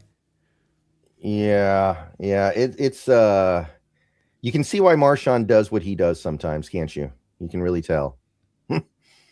Like maybe some guys on this team got to bring back the old Marshawn stuff. Like if I was there getting asked questions like that, I might do that. I might too. I couldn't believe like it was one after the other too, where you're just going, what is this? What are you guys doing? What are we doing here? Mike McDonald was probably in like junior high when that play happened. I'm kidding. I know it wasn't that long ago, but was he even working in the NFL back then? I think he was still in Georgia or something. No, he wasn't even in the, he wasn't even in the program yet. So he's probably still in not even high school, probably junior high or something at that point. Yeah. Yeah. He was like, 20 years old. He was like 23, 24 years old when that happened. He might've been, I don't know, selling used cars somewhere. I don't even know if he was working in football at that point, but like, what does he have to do with any of that? Like none of these guys have anything to do with any of that except John Schneider. So it's just kind of, I guess you got a whole week to ask questions. There are going to be some stupid ones, but man, that is one that does not need to be asked. I could understand one time being asked, but the fact that those guys all in succession were like, I don't know if they were trying to troll or they thought this would be a funny thing. Or they just weren't listening. I was wondering if a bunch of guys are looking at their phone like, okay, it's your turn. If you get the ball to the 1-yard line, you get a throw or you can run it. It's like, it was sort of that. I couldn't, it was weird, but Mike was tired of it by the end. He's like, I'm not answering this question again. Yeah. I remember actually, I think this was about a year and a half ago. I went to a Seahawks event and in a Hilton hotel lobby. And I've been there a few different times and they did it last year. It was shortly after McDonald got hired. And there was one point where they were taking questions from the audience and every question was about, do you remember that thing where McDonald had all the stuff from the Pete Carroll era in the hallway at the VMAC taken down? Every question was about that. And you could tell by the end, they were like, can we talk about something real here, people? People got so up in arms on that stuff. It was ridiculous. And now we're one win away from having a better season than that team ever did. There you go. Best all-time Seahawks season at the end of the day. Trenton Puckett, thank you for the $5 donation. Trenton says, B, cue the breaking news. Justin Crosby does not want to be part of another rebuild. Let's grab him. It's very much in play. Who does want to be part of another rebuild? Nobody. That's not fun. Yeah. But I feel like it doesn't even really matter what Crosby wants. I think he's going to get traded this offseason. Like I feel like even if he really wanted to stay, the Raiders would still trade him because they got to go their own way now. And the draft picks they get for him are going to do more for them than Crosby. And I do think a contender probably comes up to making the biggest offer to him. If you were a rebuild team throwing multiple first round picks at the Raiders to get Crosby in there as part of a rebuild, Miami, for instance, tries to go grab him. That just wouldn't really make much sense from a Miami perspective or a team in that kind of position. I think it makes a lot of sense for a team that is a contender. Certainly, I think we're going to make a hard run at him, but I could see the Rams making a hard run at him with the 2 first round picks. I could see the Eagles, how their edge room played this year, and they had to bring Brandon Graham off the couch and trade for Jalen Phillips at the trade deadline. I think there's going to be some teams out there that are going to be legit teams that are going to be in on this, and that there could be a bit of a bidding war on this one because he is kind of the only guy like this on the open market. Yeah, 49ers could get involved. Sure. The Bills, I think, are going to be pretty involved as well if they can afford it. I don't know if they can, but I would assume they could find a way. I think pretty much anybody that has higher aspirations except for Denver. Like, it wouldn't make sense for Denver, but other than that, No. I think anybody should be at least thinking about it pretty hard. And look, that may lead to whoever gets them having to overpay, but I'm not scared of an overpay right now, especially with where I think this edge room is going to be in 2026. What's the highest you go cumulatively? Doesn't have to be for the exact assets, but give me your draft capital. Like, it can be a draft capital and you kick in a player, but just give me the pure of what it would be draft capital to be as far as you're willing to go.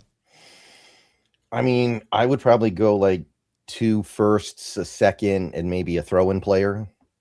Ooh, okay. Brendan's going hard with it, Brooks. He's in. I mean, He's in on especially Crosby. if it's the first and second from this year, because this draft is so weak to me. Like, I just don't value these picks that much. And I know that's going to create a boring offseason, but I'm thinking about what's best for the team. And Max Crosby is going to do a lot more for you than Brandon Cisse and Jonah Coleman. I don't disagree with you, man. So I can see completely the rationale behind it, and I would certainly applaud it if they were out there to make a move for Crosby. Got to do something on the edge group. You mentioned a couple minutes ago. Going to have to do something on this edge group as is. You can't just stand pat and go, it's fit to serve. We're fine. Just keep doggy paddling our way into next year. You're going to have to do something there. And Yeah. drafting guys, as we've seen with Hall and Mafe, is not necessarily an answer for a team that should be ready-made to be another Super Bowl contender next season. Yeah, there are some guys in free agency for whatever that's worth. Like, there's Khalil Mack's actually available, but how much does he have left? It's hard to know. Joey Bosa is going to be available because I don't think the Bills are bringing him back, but same thing there. Malcolm Kuntz is another guy who's going to be available, but he's not on that level of a Max Crosby. There are guys, but none of them are Crosby, and not even close. No, no, they're not. They're not in that same realm of things. So I'm all in on it, man. If it's their trend, sign me up, man. If we can make it happen. Poncho Honcho says apparently Drake May has the worst completion percentage on 3rd and 6 or more. Thoughts? Go Hawks. Actually got a little bit of information on this. I think that the completion percentage on this can be a little bit of a misnomer. And the reason why I say that is because, Poncho, as you look here at the NFL stats that I've got presented up right here on the side here, you'll notice that I've got delineated here by 3rd downs. So 3rd down, and then I've got 7 or longer. Okay. So taking the completion percentage out, let's just look at passing EPA per play. And what you can see on this, and I know it's hard to see, but just take my word for it. The second best team in the NFL on passing EPA per play in 3rd down or long and 7 is the New England Patriots. Mm-hmm. So while the completion percentage may be low, and look, he's 55% on the year anyway, as far as his completion percentage, he's essentially he is inaccurate for a modern NFL quarterback by that completion percentage. That's just kind of what you get down 1 through 3 when it comes to Drake May. But they were actually a team that's been fairly good at being able to still convert on 3rd and longs. And that has to do with his big arm and his ability to, go big game hunting down there, not just looking for the check down. Something maybe you can take advantage of too, though, when it comes to, potential of throwing interceptions or taking bad sacks, because he'll hold on to the ball a little bit longer. He'll wait for those plays to develop. There's an offshoot to this on the other side of it, but they actually are pretty good at finding still some conversions when it comes to the 3rd down. And you'll notice here that there's a 42% pressure rate on that high EPA per play on third down and long. So yes, and kind of no on that one. Yeah, and I'm guessing they may not have a super high conversion rate, but I'll bet they turn some of those third and longs into big plays where like maybe they don't get the 7 yards every time, but they do get like maybe a 50-yard play here and there because May's willing to go for it. So it's a trade-off, right? Like you look at that Rams game that we just played 10 days ago. On that 3rd and 4 on the first drive, Sam Darnold hits Shaheed over the top for a 50-yarder. I mean, it converts the third down the same way a 5-yard completion would have, but do we score a touchdown on that drive without the 50-yarder? I don't know. To your point, Brendan, passing yards per play beyond the APA, 9.2. That's the highest on third down and long in the league. To your point on you're hitting the big plays down the field when you're hitting them more than it's a high conversion rate. It's just that you're really getting some chunk plays in those moments. I would estimate that this is coming from somewhat too on this Poncho, the willingness of teams to be heavy blitz rates on a second-year quarterback in Drake May, and then him punishing him that on those third and longs, because that's what Mike does a lot. He'll get in 3rd and 9, and that's when he'll bring out the blitzes, because he's trying to essentially get the blitz there before the routes can develop to the sticks. But with Drake, he's gonna throw it up there, and if he sees separation, he's got the arm to fit it in there.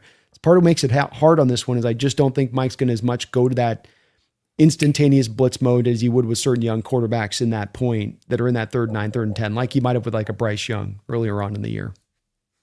Right. It's a little different, but it's also different than when you're playing the Rams. And by the way, actually, I think the Rams were a disaster on third down when we played them 10 days ago. So even there. Yeah, you did a good job. I think 1 of 8 or something like that on the day on third down. So they were trying to basically get their first down on second down. Second down became their sort of third down to stay out of those third downs. So interesting to see how it goes. Go Hawks, Poncho. Appreciate the donation. Kevin, thank you for the $2 donation. Says, why do you guys think the Super Bowl tickets are so much this year? Because they can, and people will still buy them. That's how it goes. It just always does seem like it goes up every single year to me, Kevin, and it gets more and more and more, and it seems that that's just the nature of this beast. I don't have a better excuse or explanation for it other than just that. It's the NFL can get away with, like Brent said, they can get away with paying it. Somebody's going to buy it. That gets them away. It seemed like the ticket prices started to come down a little bit after what they were initially posted for. Like they started to drop a little bit as far as price, where people were like, come on, NFL, come on, really? But it ain't changing anytime soon. That's for sure. Yeah, and you know what? I don't think I'm ever going to go to a Super Bowl in my life, so I respect it. I'm okay with it. I'll live. I get it. It's their biggest game of the year, so if that's one that they charge those tickets, I can understand it. Kind of is what it is there. Taker 610, thank you for the $5 donation, Taker. Appreciate you for that. You'd have to say that due to age, that Myles Garrett would cost less than Micah Parsons, right? If he becomes available, it's 2 firsts in a heartbeat for John. I don't think his contract is tradable the way that Crosby's is. I've looked at this before. Maybe things have changed. Maybe we have new information. I think Garrett is trapped in Cleveland on that deal. Yeah, Brendan's kind of touching on this correctly. He just signed the contract last year, Taker, at the start of the year. So he could have made that move last year and pushed to get traded out of town. And instead he said, all right, I'll just sign a new contract extension, which means he's still in the first year of this, which means that there's just a ton of dead money that the Browns would have to eat. And they're right now $10 million negative. They're like, we're sitting on $95 million of cap space or whatever. They're negative $10 million in the hole right now without a lot of levers that they can pull to free up cap space. The only way that this could occur for Myles Garrett is essentially he'd have to give money back. But then if he gives money back, he's going to want a new contract for whatever team then trades for him. And these kind of deals are very unusual in NFL history. They maybe happen here or there a little bit, but they're very, very infrequent. So it's just very unlikely he gets moved. He kind of made his bet already with this one. As far as the cost, well, if you're having to give him a new contract extension at what is he now, 31, Brendan, 32 years old, would it still cost you more than 2 firsts? Probably not. But would it probably cost you at least that? Probably. Yeah, especially because our first is going to be so late. That's true. Yeah, maybe even a little bit more because our first is so late. And next year's isn't going to probably be looking all that low either for the Browns' perspective. So maybe you even have to throw a little bit more in because of that. Yeah, I'm not even really thinking about Garrett. As far as I'm concerned, that he already basically he's in Cleveland for a very long time, and good for him. But I don't think there's any way you can get him. If he was willing to give back the bonus money left on his deal, and then he's going to be moved to you, would you sign him to the 4-year, $160 million deal, give up 2 firsts and a third to get Myles Garrett? How confident am I that he can play standing up in McDonald's defense? Confident. I don't know. That's a lot for a guy who's on the wrong side of 30. I think you're pushing it. I mean, I do it for Crosby because he's younger. I would have done it for Parsons because he's young. I don't know if I'm doing it for Myles Garrett. 30 right now is Myles, 30 years old. Okay, that's not the end of the world, but to me, it's kind of the same thing as Trey Hendrickson, right? It's like you get to the wrong side of 30, you feel like you're going to be left holding a bag.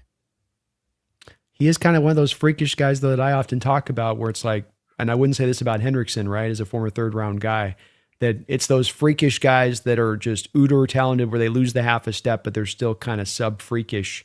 That can still kind of maintain, like your Julius Peppers types, right? That played till he's like 36, 37. Reggie White, played till 38 years old. Like these edges that are actually built like that can sustain a little bit of a little bit of loss to their game and still be very good. I mean, I'd have to think about it just because that might be what it takes to keep the repeat window open, right? Like it might be either, okay, you're doing this trade or you're not repeating. Yeah. But that is pushing things a little bit to me. Mm-hmm. I get it. It's a lot. It's a lot to give out. We're talking $40 million a year potentially for this guy, or just about in there. No, $40 million a year essentially is what you'd have to give him on that new contract. So you could move the numbers around, but that being said, first year cap hit of this year for 2025 was still $22 million, and they moved the money around. But again, like you said on this, we just don't see players give money back. But if you have a contract and you get to go play for a contender, who knows? Maybe he's kind of finally come to Jesus on this one, Brendan. Yeah, it's also this thing where I got to give up all the draft capital and I got to give him the new contract and the contracts at the top of the market. I got to get something somewhere. I get it. That's not an easy pill to swallow on that one. So it's a lot easier with the Crosby deal, like you said, because that is a movable contract. And you can, if anything, keep him on the same contract and have him out almost even potentially cheap if you base the bonus the first year of his deal there as you bring him in. So I certainly can understand where you're coming from on that. That's a spicy meatball, as they like to say, on that perspective scenario. All right, let's take a little bit of a look here at this defense, Brendan, and what's going on there. But first, let's do a little shout out to the sponsor of the show. Sponsor of the show is going to be Sleeper, the #1 app running in the game today. They've been so kind as to sponsor us throughout the course of this year. Been very much appreciated for both me and Brendan. And when you use either of our 2 codes, so when you use my code NEST or when you use Brendan's code, which is SBN, they will match you up to 100% of your first deposit, up to $100. So $100 from me and Brendan to you through the app when you use one of our codes, either SBN or NEST. But wait, there's more. Free $20 entry, no deposit needed. That is $120 into your account right now. You think you know sports, you think you know football, you think you know all basketball, baseball coming on up. Pair them together, put your tickets together, go make some money on the back of that knowledge. And please use our code, create that free login entry, as we'd love to finish off this season strong with you guys, really using that code and just put a nice, great big button on this year, as Sleeper has been so kind to sponsor us in the way they have. I love Sleeper because they got more options out there than you'll see on other apps. You got the boosts. As you can see, I put a 20% boost on this upcoming game here for the Hawks and Patriots. I got Myers over a field goal and a half, Kupp over 3.5 receptions, Walker over 21.5 receiving yards, and Hunter Henry over 3.5 receptions. My man had like 13 last year when we played him against this Mike McDonald defense. Brendan, do you like my picks? That seems pretty good to me. I don't know why that Walker receiving yard line is so low. Like it feels like in the last couple games, we've really come to an understanding that that's a really good part of this offense that we've not really utilized until recent weeks, but it's been pretty heavy lately. It really has. I think we're going to use it again in this game and find some ways to get him some of those manufactured touches. So use that code today. Take advantage of that. Got the 20% boost. Get some money in the account on top of it. Terms and conditions do apply. Please see their site for details. But a big thank you to the sponsor, Sleeper, for showing the love to both me and Brendan here throughout the course of this year. And thank you to you guys for utilizing the code. You guys have been very, very kind on that. All right, let's get over here to the defensive side of the ball and look at some of these numbers here, Brendan, just off the rip here to begin with. This is a Patriots defense that is 11th in rush EPA per play, 9th in pass EPA per play. So they are a very sound defense all the way around, not super vulnerable in either aspect there. Teams are passing on them at the 11th highest rate. A lot of teams playing from behind against the Patriots this year, so not a surprise there. They are 10th in pressure rate and 14th in time to pressure. So kind of a middle-of-the-road team in creating pressure, which is impressive to me, Brendan, because it's not a team that's necessarily loaded, stocked to the gills with a lot of great pass rushers. They're kind of getting by as a collective there as much as anything else. Yeah, and we have some stuff to talk about there in terms of injuries, but yeah. Absolutely. Yeah, and it still has been weakened down just a little bit beyond even what it's been throughout most of the year. Not a heavy blitz rate team, surprisingly enough, with Mike Vrabel. Would have thought that this would have been a little bit higher in how it's presented, coming from the Belichick model, especially because they are a little light on that defensive line as far as, true talent goes. But 19th in blitz rate. They're 10th in allowed yak on the good side, so 10th and least in limiting yak. Essentially, they're top third in the league in that. 24th in stack box rate, so they're not stacking the box, and they are second in light box rate, so they are going to leave you light boxes on the front side. 9th in rush inside percentage on them. Why is that? Because they're second in light box rate. If you're light box, teams are going to tend to try to attack you inside because that's where you seem to be vulnerable, schematically speaking, on the front side of it. And they're rushing at the 26th rate to the outside on this Patriots team for those same kind of reasons. What does this data information tell you at first blush here, Brendan, when looking at this Patriot team?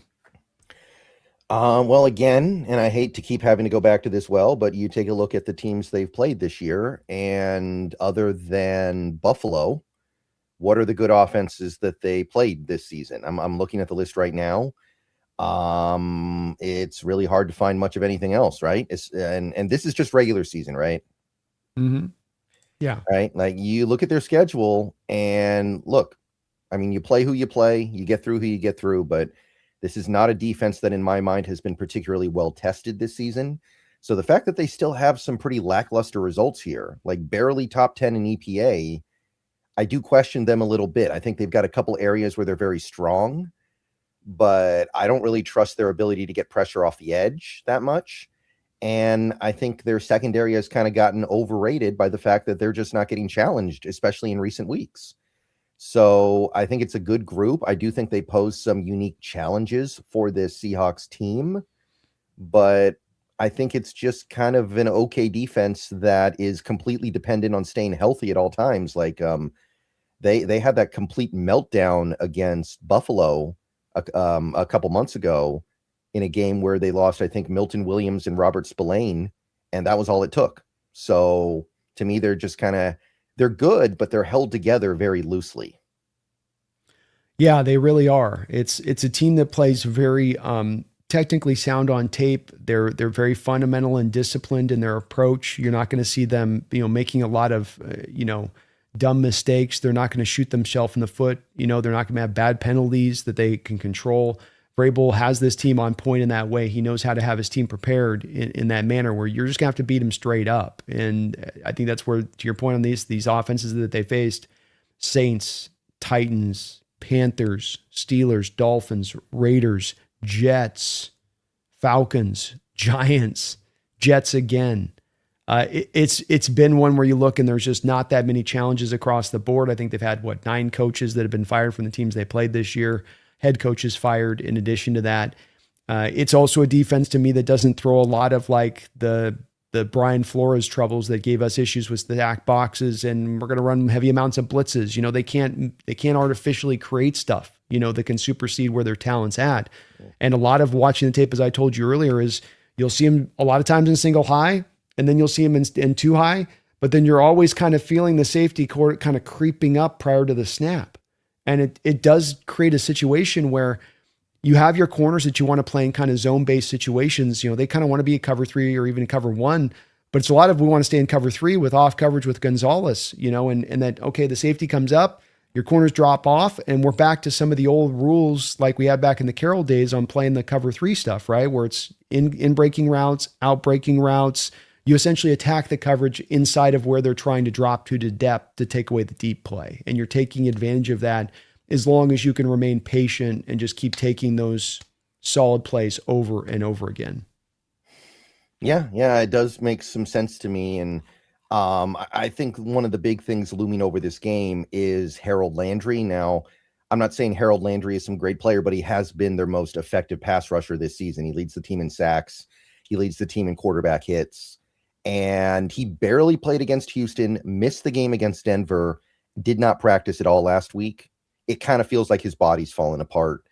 And even if he does play in this game, I have pretty serious doubts that he's going to be able to stay in the game and be effective. So that, like I said, I don't think this Patriots team can handle any real losses to their personnel. I think they're just good enough to be solid when they have all their guys. But if they don't have Landry, I really don't know how they win on the outside. No, I don't either. And I would offer that I think that I was noticing on some of the tape with what I think they're doing with Landry is they're bringing a lot of Jelani Tavai out there onto the edge. And Tavai is a will linebacker. He's not an edge. And when you get looks from a Seahawks perspective in this game, to me, Brendan, of Tavai or Clavion Chason out on the edge, I'm going to have some built-in stuff for Sam to be able to audible the runs to that side and attack those guys head up at the point of attack and show that they can hold up at the point of attack if that's what they're going to do and trotting those guys out there. Because the ideal is not to have Tavai out there at edge. I guarantee you that's a lot to do with trying to get around where you're at with the edge and the injuries to the edge group. They've got some other defensive linemen on IR, not real super important guys, but those guys do reduce down some of, I think, as well, the depth that they have there when you factor into they traded Keon White midseason on top of it all. So I think there's some places you can attack off this edge group to the edges on some of those outside wide zone runs, Brendan. And I got some big questions about the speed of this defense. Yeah. Their lead linebackers are what? You've got Spillane, and then you've got Christian Ellis. And I think they got Jack Gibbons in there as well a little bit.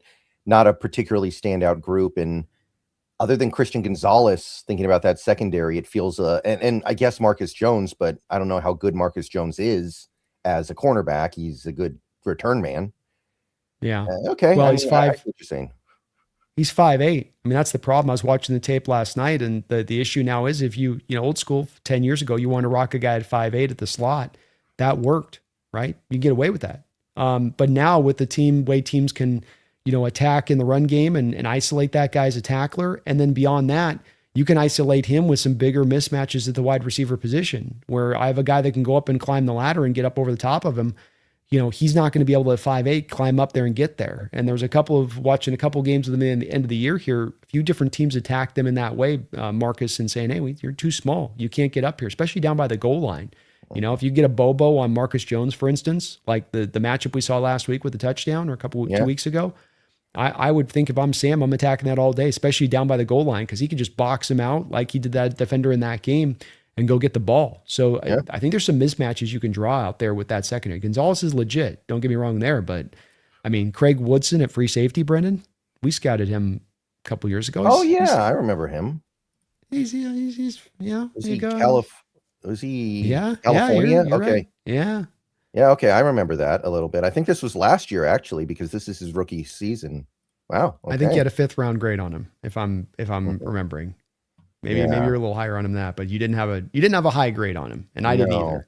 No. To your point with on that one. So it's kind of uninspiring. I'm not trying to knock it, but it's like, Carlton Davis is on his 3rd team. We had last year with him with Detroit. DK smoked him up 10 ways from Sunday. It's one I look at and I just don't see that. Yes, Gonzalez is good, and Milton Williams going, is a problem. But even if people have referenced Milton Williams, they keep referencing of him matched up against Anthony Bradford. But Milton's a 3-tech, right? So Milton's going to be over there on Gray Zabel more than he's going to be over there on Anthony Bradford. So even that mismatch that's supposed to exist in this game as some, warning, Milton might take this game over. I don't think he's getting matched up that very often on Bradford. Yeah, yeah. Now Christian Barmore is good too, and he probably will get the matchup on Bradford. So I will say, if the Seahawks lose this game, I think it'll probably be because the story of the game is their interior defensive line. This is probably the best interior defensive line we played this year with Milton Williams, Christian Barmore, and I'd throw Tonga in there as well. Tonga in there as well. He's been a decently effective nose for them. But really, it's Williams and Barmore. I think that's probably better than any defensive tackle tandem we played this season. Because remember, when we played the Steelers, they didn't have Cam Hayward. Yeah. I'd probably go with Titans, Jeffrey Simmons, Tavondre Sweat's probably better than Okay. if we're talking about just defensive linemen, I would say. Yeah. And I'd say the Rams are the Rams are better too, because the Rams can run Poona Ford. Kobe Turner's going to make every bit of the amount of money that Milton Williams signed in free agency this offseason. And then they've got Fisk that they can bring as a pass rusher as the third guy in that crew. Yeah, well, the thing with the Rams is if you incorporate the whole defensive line, it's no doubt, right? Because then you're talking about Jared Verse, Byron Young, and the Patriots. I don't really like their edges that much. I think it's a mediocre edge room, but just the interior starters, you're saying then? Just the starters? Yeah, well, what if you pull Tonga in and then you've got Poona Ford with the Rams? Okay, that's interesting. Okay. I mean, I don't think it's a blowout. No, but I think Poona's he's a better player than Tonga is. Oh yeah. I think that and I think with Kobe Turner, while people love Milton Williams, I think there's just as many teams in this league that would take Kobe Turner over Milton Williams. Okay. I mean, I do think the Rams have a better front for sure. The Rams have a much better front overall. I think the interior, it's a little bit tougher. But it's fair. It's a strong one to your point. Yeah. That to me is the area where the game can kind of not go our way. Like, what if they stuff the run in the middle and we can't run the ball and we're in 3rd and long all game? So that would be my one area of concern. I think that's the one nice part to run an outside zone though too, is that you can maybe mitigate it just by some of your scheme stuff to where you tend to want to attack in the run game, because you'll be running away from those guys to where there's not as much of that impact that they can provide. Milton can certainly get a TFL and sneak into the backfield and grab some stuff, and as you're setting up an outside zone running that way, but maybe that gives you a little bit of a way to get around that. But it's valid. There's not a lot of other ways for this Patriot team to get after you in that manner. So that's as good a spot as any that they got to get you. Yeah, and I do want to give a shout out to Chaisson, I think is how you pronounce him, because that's a guy who's been in the league for a little while now and was looking like a bust. But he's kind of found himself this year, and I think he's been a good player for him. Certainly better than I would have thought, but I don't know if he's as good as the numbers indicate that he would be this season, honestly.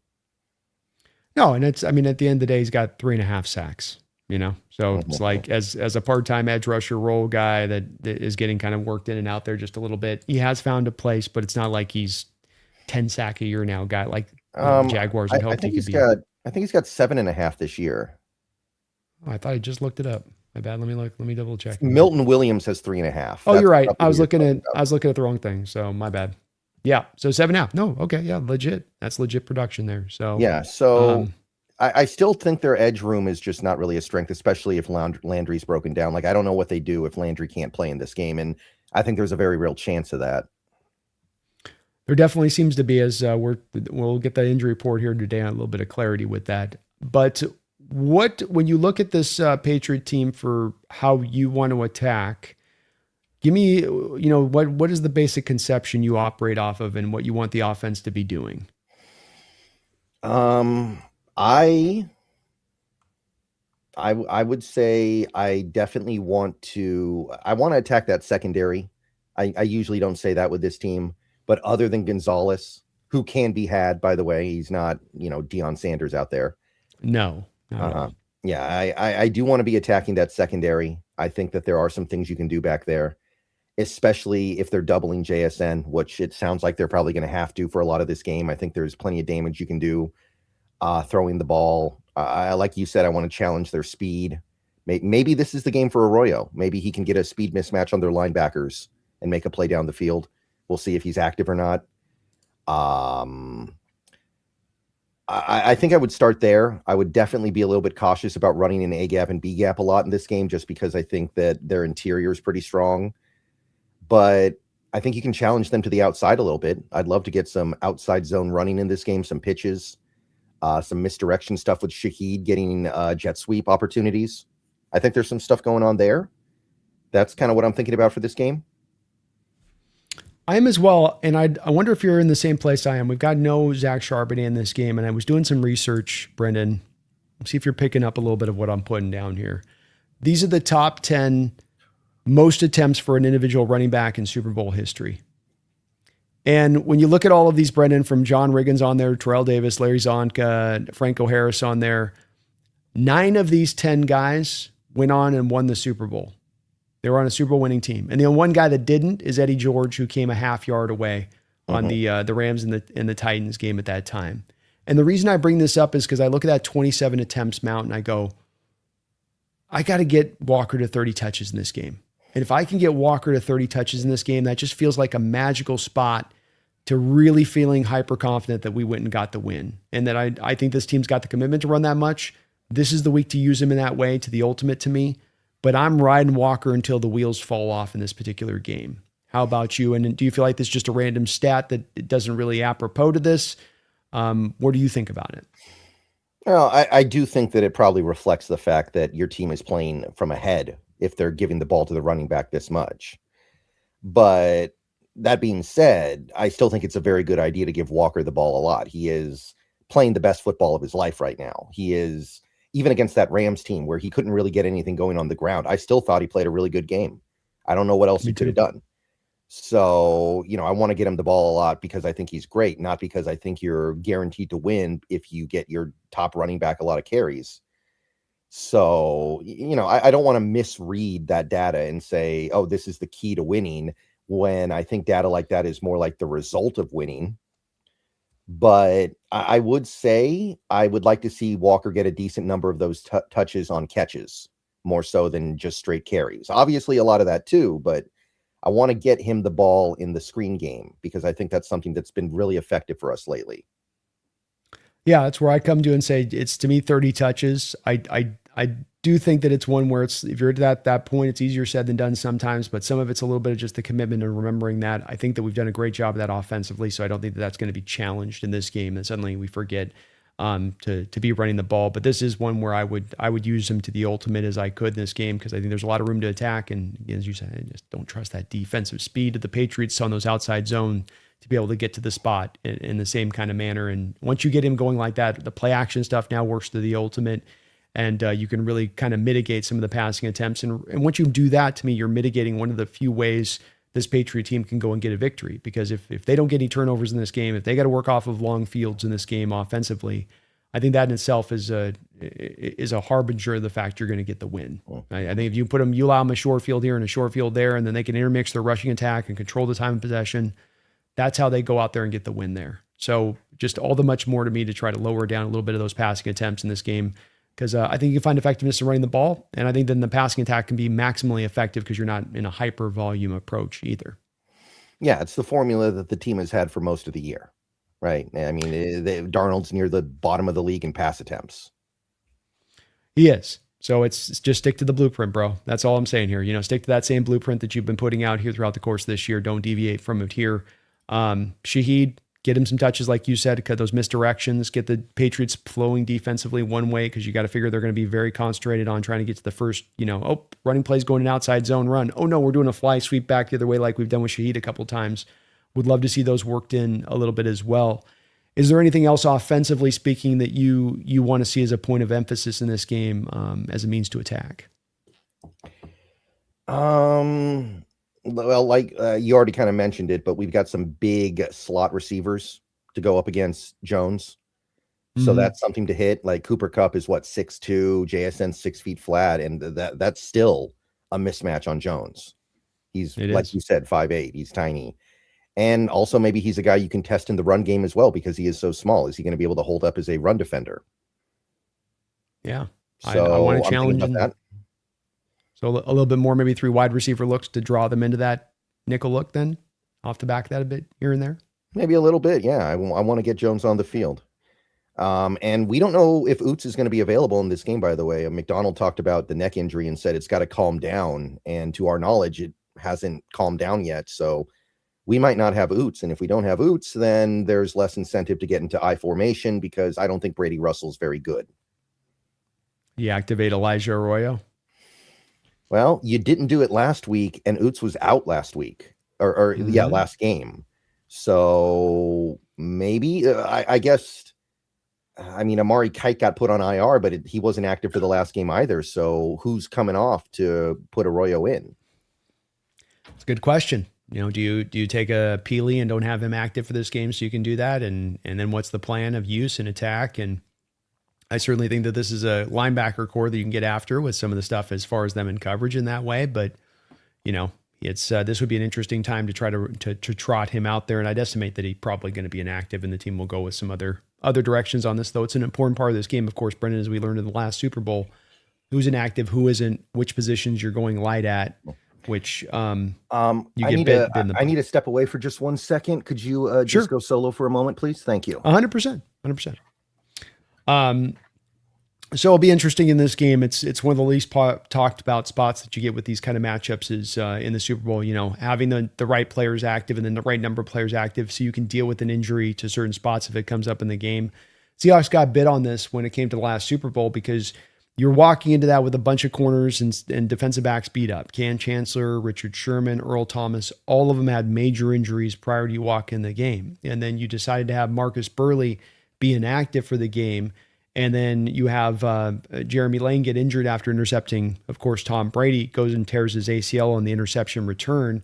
And now you're down to Thorold Simon having to play in the slot, and Thorold Simon was a pure outside corner. So there's going to be a little bit of that part into this game from the Seahawks perspective of how to quite balance off this roster precisely to make sure that you got enough reinforcements for the ranks if you happen to sustain an injury or two through the course of this game, which could affect that tight end position and whether or not you have Arroyo active or not. So, all right. Sorry about that. We're back. You're good. So just talking in regards to, it's very important to the fact of thinking about which positions you want to have the reinforcements for if you get injury, referencing back to a little bit of that Marcus Burley, Thorold Simon situation in 2014, where you went light on corner. You already knew you guys were beat up going to that game. You got to be careful at it in this game. I think about in certain position groups here, making sure you got enough guys to be able to run your scheme in full. Yeah, I think one of the big fears you have for this game is if something happens with Walker and then you've got Halani and Akers or Bayless Jones, that could derail your plans a little bit. That definitely could. And that's definitely one of those worry spots that you have in this game with, Walker getting through healthy for a full game because you need his difference making element. To me, he's really one of the big key factors, X factors in this game for you on going and getting that win. And him, and I also have Shaheed too as well, because I do see with Vrabel being a guy cut from the Belichick cloth where he's going to try to probably roll some of those doubles JSN's way. And then that's going to free up other guys. And, isolating those guys with mismatches like you were able to do last week with Rashid Shaheed. Shaheed gets the press coverage. You and I have been talking about weeks prior up to it. Shaheed gets the press coverage. One safety rolls towards JSN. The other safety comes down in the box. It's a very now easy read for Sam. Your guy's going to get the win on that. Take your shot down the field when they give you those opportunities in this game. I'd love to see that again from Sam if they do. I don't think the Patriots will do a lot because they protect against the deep stuff pretty good. But if they do, and there's a cost to doing business if you're going to double team a wide receiver to one side of the field, especially if you want to bring that other guy up there to squeeze on those shorter routes, got to be looking for those opportunities if I'm Sam.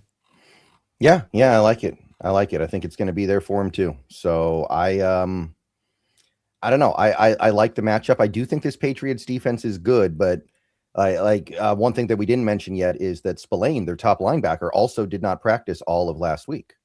So they've got some other issues as well. You've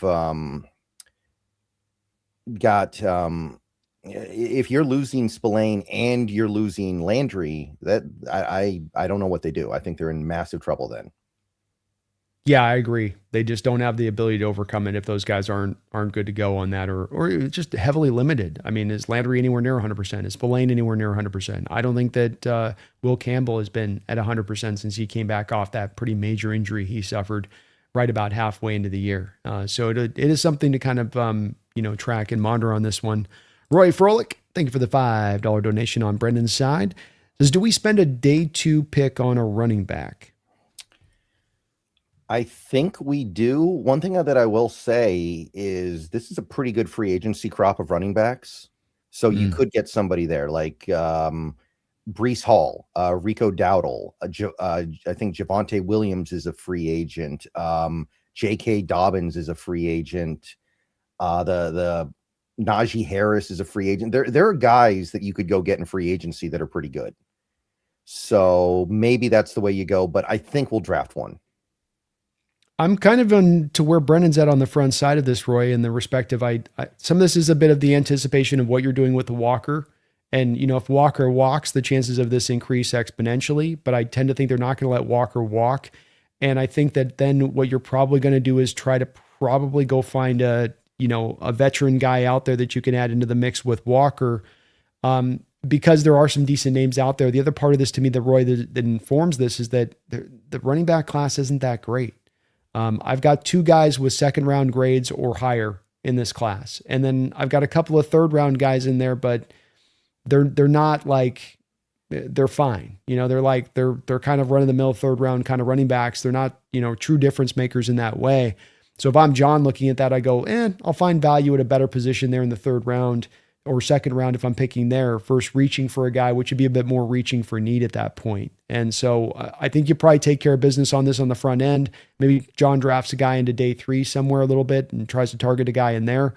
But I think otherwise you're going to probably try to sign a guy on a low end rate because of where the class is at. Just doesn't quite feel as strong to me. The Penn State kid broke his foot at Senior Bowl, Brendan. I heard about that. That's brutal. That's not even Oh, that's tough, man. It is. Yeah, it's just, and he needed that kind of Senior Bowl to solidify himself. He's probably more 4th, 5th round guy now.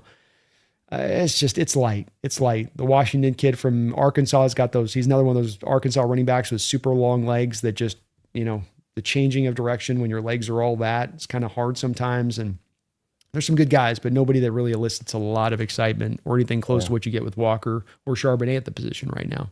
Yeah, I like the Jadarian Price guy from Notre Dame, the power back to Loves. He would be fun in the third, but there's so many guys in free agency. I don't think it's going to cost that much either because it's kind of a buyer's market, right? If there are more guys available, there may be less money spent.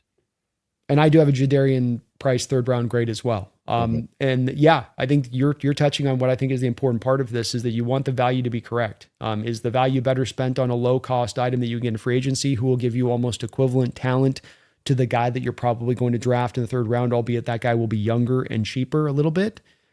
If the answer is yes, then go for the guy in the open market because you've got the money to spend. You're not in a position right now where cash is the problem. It's more of, allocating the resources right. And I think in the third round, there could be an interesting, or second round even, there could be a much more interesting guy. There could be a real high floor cornerback in the second round who could be an instantaneous starter out there with the other 2 guys you got in the mix, who could give you an improvement over a guy like Job. I think that's going to be a little bit more of a draw from a Seahawks perspective than taking it back in this draft at this time with where the situation's at. Right. And there's always like one good running back that slips through and you get him for like $2 million. Exactly. There's always one of those guys out there. And if you bring back Walker, especially, and you between a Charbonnet and a McIntosh, you go, well, one of those guys will come back at least to give us something a little bit in there. And you've still got a Holani that you can bring in one other guy. I think you can do it through the collective at that point and you'll be just fine. Especially with a guy like Charbonnet. Yeah, it's going to take a lot of the year, but he's probably going to be back a little bit past halfway into the year, I bet. I wouldn't guess it's going to be a full year. He's completely robbed of being able to play at all. Yeah, and hopefully he comes back and is still able to do all the things that he did before. Amen. You never know for sure on that side of it. Anthony Sandoval, thank you for the $2 donation, Anthony. Can you see this team win back-to-back even if we lose people? I mean, when you look at what we're going to keep, I think it's on the table. I think it's a possibility. It's really hard to do. I will say the team this year has been mostly fortunate with injuries, especially now. We are very close to full health at this moment. And like you think about the 2014 team. The 2014 team absolutely should have repeated, but they were completely decimated by injuries in the Super Bowl. And then during the Super Bowl, things got way worse, right? There's no getting away from the possibility of having a season derailed by that kind of stuff. So there's a lot of variance here, but sure, this team is capable of doing it more so than most teams that win the Super Bowl, probably. I think Brendan probably captured pretty accurately where it's at right now. You have, to the last point he just made, you have a better opportunity than most Super Bowl teams that will be entering into this territory. Third youngest roster in the NFL. You've got over $90 million to spend this offseason. You don't really have any major free agents that you're necessarily scared to death of to lose that you can't replace. You're almost able to bring back every single starter on both sides of the ball next year if everything fits to form and how we think that this will go. So you throw that all into the hopper a little bit from my perspective, Anthony, and you go, yeah, that's absolutely a team that can go back to back, because those teams that can't go back to back are the teams that get decimated by free agents, or they get old and their window closes. You look at the Eagles last year. What did they lose? Brandon Graham retires, and you lose Milton Williams out there to free agency, and then Josh Sweat heads out to free agency, and they lost one other guy. I can't remember on that defense, Brendan, that I'm spacing on, but there was one other. Well, the real loss was Kellen Moore, more so Kellen than any Moore, of that. Yeah, that definitely hurt them as well with it. But those teams all tend to suffer those kind of big losses and not be able to get back around to it. You're not going to. You've got the ammunition to even stock up further. You could theoretically make your team even stronger next year by the resources you have to work with. Because let's not forget, this team ate $80 million of dead money this year. They've been that's taken off their roster to players no longer on the roster. They get that back essentially next year. That's where all the cap space essentially comes from on this. So 100%, Anthony, we can do this again. We got to get the first one first. But this team, like Brendan just said, is as well situated to be able to do it as any recent NFL team in NFL history.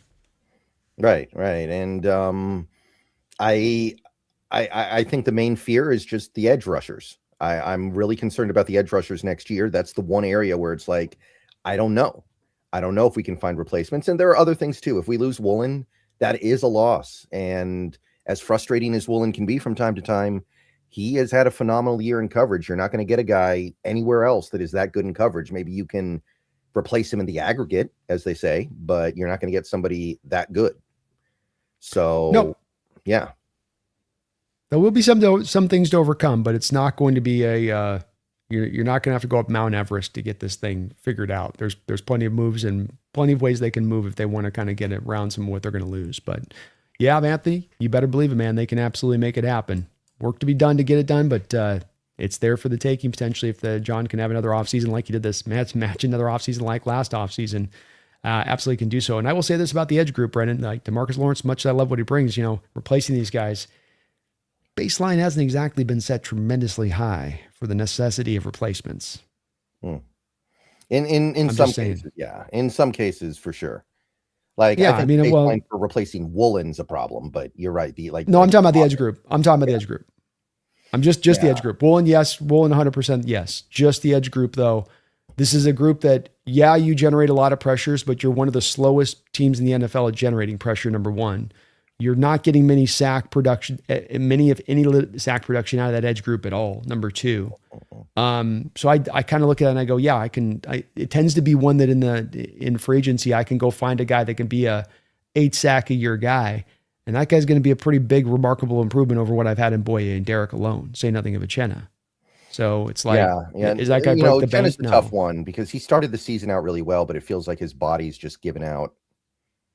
Yeah, I agree. I'd love to see Uchenna get back to where he was, and he'd be a vital part of this into the future if he could be back to the player he was, or even that 5-game role that he gave us early in the year. But it's been now well over 2 years since we last saw that player at this point. Yeah. Earlier this year, it was good. I mean, there was a moment where it felt like we had Uchenna Nwosu all the way back, but now he's just he's out there. He's still, I think, holding up decently against the run, but he can't finish plays anymore. It feels like every time he gets close, he just falls down. Yeah, unfortunately, it does kind of just feel like it is the case. Well, let's get around to talking. There's not a ton here with the special teams on this side of it. They're passable special teams wise. Marcus Jones is a pretty good punt returner. Kyle Williams can't seem to get on the field as a wide receiver for them, despite the fact they've got Mac Hollins out there starting for him. I don't think that was probably ideal for them when they drafted Kyle Williams out of WSU. Wazoo guy. I remember him. Yeah, he's the Wazoo guy. We both liked him. But I do see this as a special teams advantage to the Seattle Seahawks pretty universally. I think we got a better place kicker. I think we got a better punter. I think we got a better kick returner, better punt returner. I think we're better at defending the punts and defending the kicks. All the way around, we're better. They're not a bad special teams team. It's as much of how great a special teams unit we are. You feel the same? Yeah, that seems about right. I don't think there's anything other than Marcus Jones. I don't think there's anything particularly stand out about their special teams group, but it doesn't seem remarkably bad. Kind of an anonymous special teams group that doesn't lose the game, but doesn't necessarily win it either. I mean, I go back to that Denver AFC Championship game. Their punter tried to blow the game. Behringer, he had that one punt that went like 13 yards and almost handed Denver points, but Denver, being Denver, could not take advantage. No, they couldn't. And I know they couldn't. And their kicker right now, 84% on the year, 8 of 9 on 30 of 39 kicks, 7-11 on 40 of 49, and 4 for 4 of 50-yard kicks. So it's been a little bit of the shorter one, the 40 to 49s. They can give him some issues out there, but still, I think Myers a little bit bigger leg, a little bit more consistent this year in what he's brought. So we come down to the bottom line on this, Brendan, where it does feel like as we discuss this game, you and I are in a lot of agreement in that we see very few pathways for the Patriots to win. You feel like, from what I'm hearing from you, not to put words in your mouth, that you do feel like, as I do, that we are better in all three phases of what we do, offensively, defensively, and special teams. So we get down to the bottom line on this, and that is that where do we land on the score and how we see this game playing out? I think it'll be close at first. I think the teams will feel each other out a little bit. I'm gonna go with like 30-20. I think that eventually, as the game goes on, the talent discrepancy goes in favor of Seattle, and as the game goes on, eventually that's just going to add up to a decent win. We've been doing this show now for 5 years. I've never really predicted a blowout because I feel like blowouts just don't happen in the NFL enough. So I'm not going to do it here. I do think there's a pathway to winning in a blowout, but I think that Patriots team is not going to make the kind of mistakes necessary for it to be just a complete wipeout. But I feel like this team is just better, and I feel like that we're going to see it on Sunday. That's really the best way I can put it.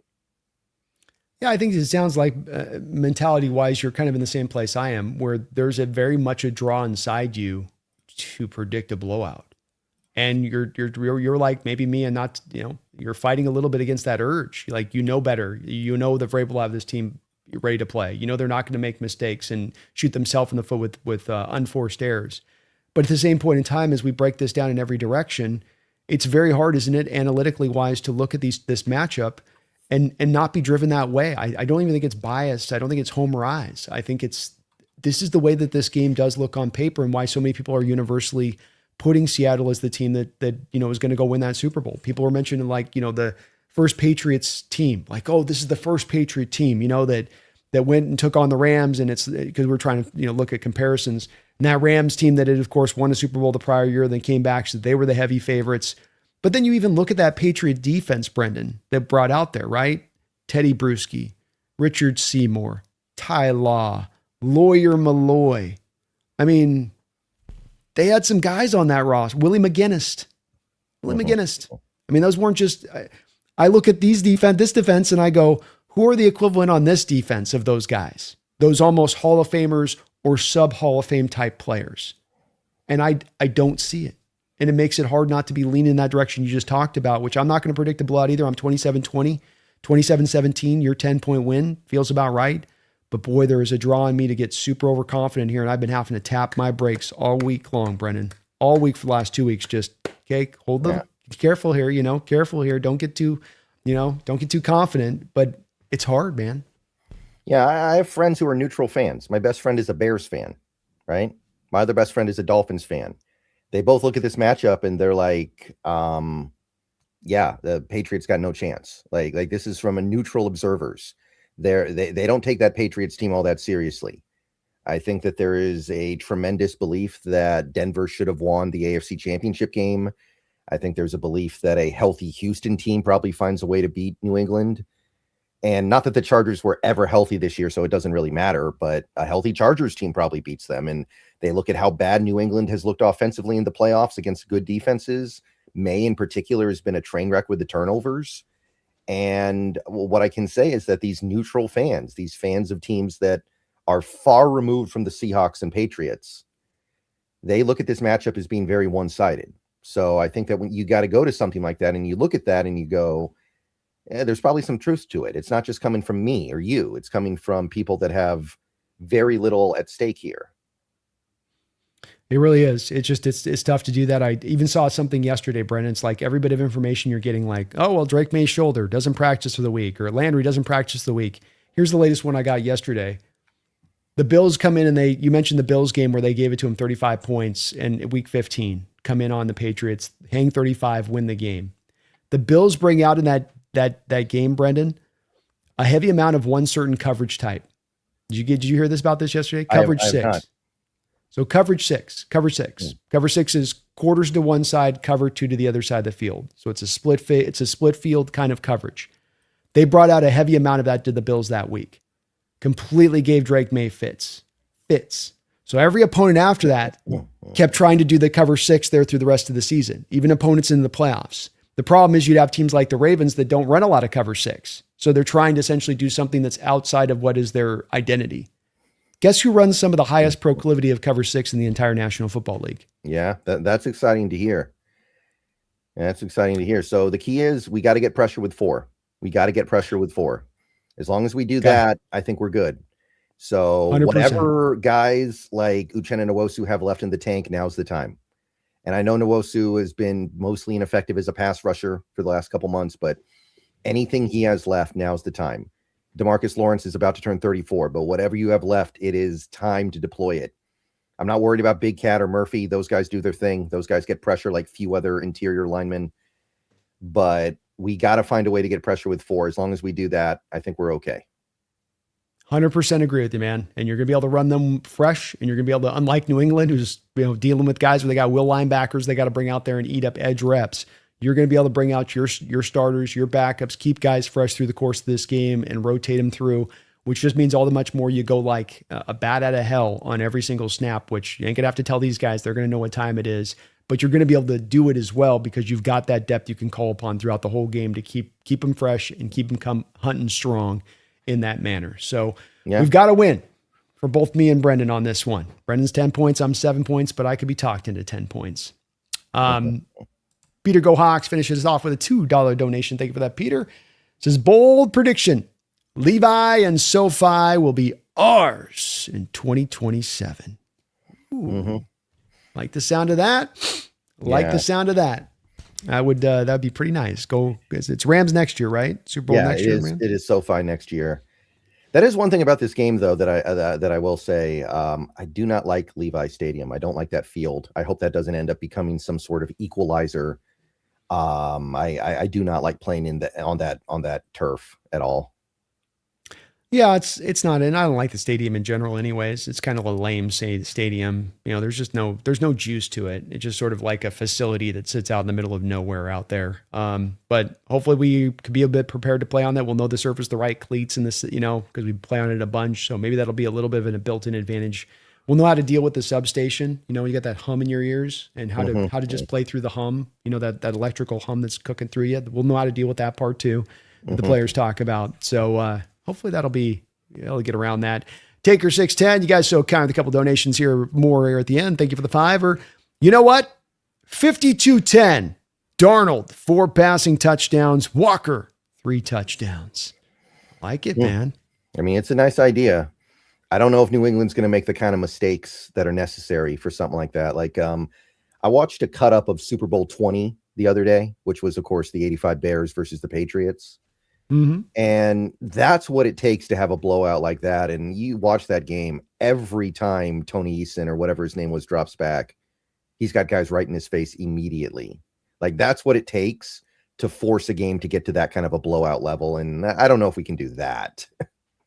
You're right. Or even this our Bronco game, literally had to have the first snap of the game hum over the top of the head of Peyton to start setting that ball rolling in that direction to go get you that blowout. Yeah. But I'll tell you this for sure. I would certainly be plenty happy with a 52-10. I will take a comfortable win. I don't need this to be a close game at all. I'll be very No. happy if we can go blow this team out. Yeah, yeah. And I'm not ruling anything out. I do think that it is a mismatch. What I would say though is that I think the way the Patriots play football doesn't lend itself well to getting blown out. Like, I think the thing when you think about Super Bowl 48, it was kind of a matchup of finesse versus smash mouth, right? Because the Broncos were all offense. They had a mediocre defense. They had no Von Miller. They had no couple other guys as well. I can't remember on that Derek defense. Wolfe. Yeah, Derek Wolfe. They were a finesse team. We were smash mouth, and you saw that element of the game just kind of take over, and that's why we won. This Patriots team, I mean, I don't think they're smash mouth, but I do think they have a pretty credible defense when it's healthy.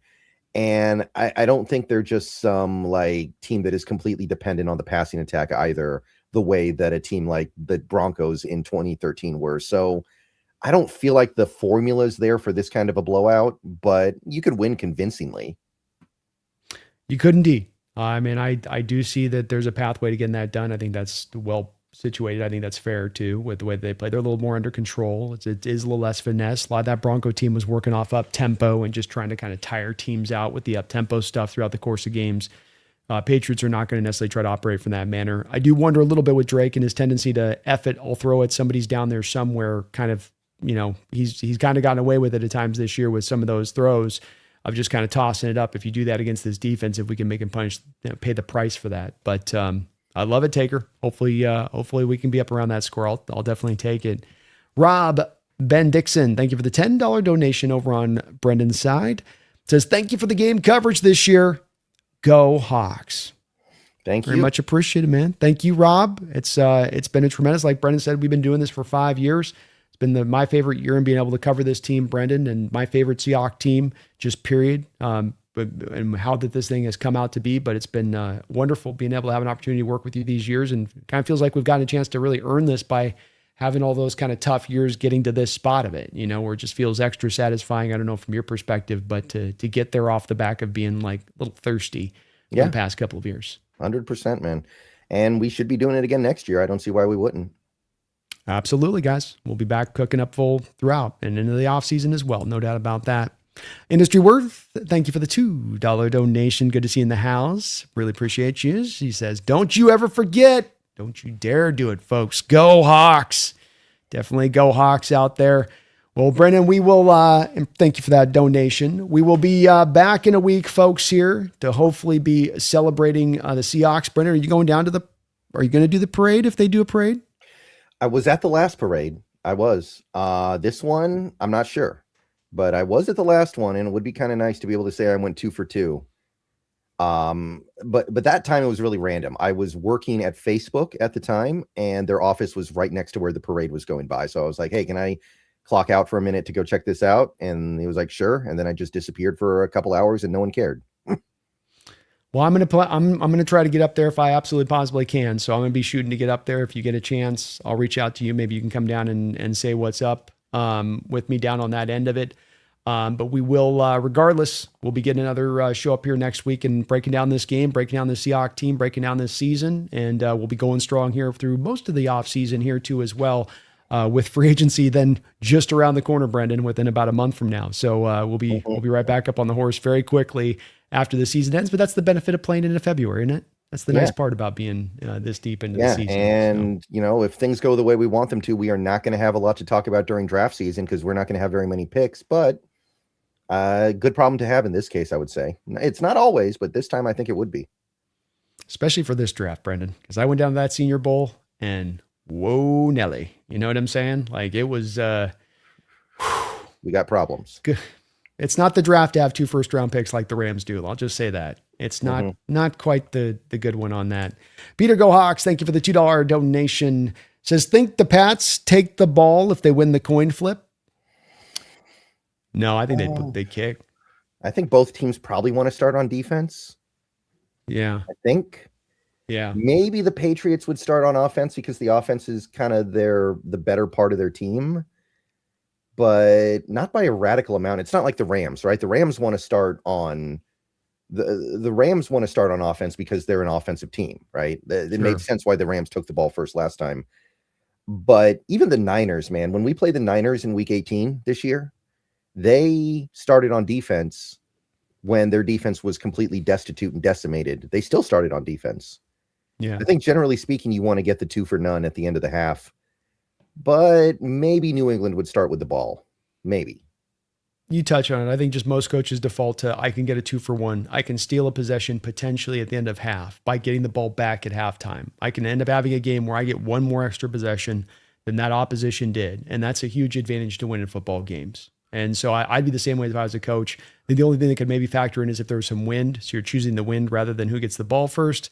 But I don't think that the wind's going to be as big a problem based on what we're hearing weather-wise there in San Francisco. So probably the Pats choose to kick off, and Seahawks would do the same if they win the coin. Yeah, Seattle would Really definitely kick. Definitely, 100%. 100%. Slam dunk. They've done a really good job this year at Seattle on stealing those possessions at the end of half, haven't they? With Sam and company. They'll go and get that like 3 points and then come back and get a 7-point after halftime and really give you a little bit of those swings sometimes in that are just so nice, especially in these tight games. Well, folks, if you could do me this favor, please hit the like button, whether you're on Hawks Nest or Seahawks Brendan Nelson, hit the like button, sub up on either end over that. Please, if you're on one to the other on that side of it, as well as please do use that code this week, NEST or SBN for Brendan, either of those two codes on Sleeper app, and you'll get that match up to 100% of your first deposit up to $100, helping us out, showing some love to the channel at the same time, and call that a win-win-win-win. Brendan, it's always been a great pleasure doing this with you. It's been most especially fun this year, being able to cover this team and being able to cover everything that's going on, and a team that's great, man, and on the edge of being maybe the greatest team in Seattle Seahawks history, maybe potentially even an all-time team when we look at this thing historically speaking, but that's, of course, something for us to kind of turn over into the offseason. Right. And we are getting a little bit of breaking news here. Well, okay, it's like an hour old, but I don't think we talked about this specifically. Jay Glazer has reported that Crosby will be traded this offseason. Like, he's pretty darn positive about it. So to anybody dreaming about Max Crosby, let it be known that he's probably going to get dealt. So at the very least, we got that going on. He's in play, and not a surprise with the Raiders shutting him down at the end of the season. You can kind of see that this was where this was going to go as they realized their mistake probably at the deadline. Now it's just a question about what they can get, and is there going to be a bidding war? But we'll have to see about that in a couple of weeks before free agency. I'm sure we'll get a little bit of resolution on that one. Really appreciate all of you folks watching today. I think at one point or other we almost got up over 500 folks in the chat here today. So thank you guys for checking out both of our channels and riding with us throughout the course of this year. Let's see if the Seattle Seahawks team can finish the deal. Can they put the final chapter in what has been a storybook season? The 2 trilogies, the 4 interception game from Sam, the Vegas having you at 7.5 wins at the start of the year, and nobody think you could get here, and everybody counting Sam out, to now what you've been able to attend, what you've been able to ascend to, where you're on the edge of completing a process towards, well, we'll just have to see this Sunday if they can get the deal done. But boy, we're feeling confident. If you guys can't sense that from us, in a lot of ways, it's been hard for me trying to look at this game and not keep my feet on the ground, Brendan. I just keep finding myself floating on up. You know, I'm having to keep it like somebody grab my leg and pull me back down to the ground here. Keep my feet firmly footed, because boy, I just keep looking at this game going, I think we got it, man. Yeah, it feels like it's in our control, right? It's up to us. If we play our game, we're fine. If we don't, then anything can happen, but it feels like we are in control. It does. Well said. Like Mike says, it's all about us. And he's been consistent in that message. They believe it. They live by it. And I do believe what you just said is absolutely the truth of this. It's about us. Execute what we are, fit to the blueprint.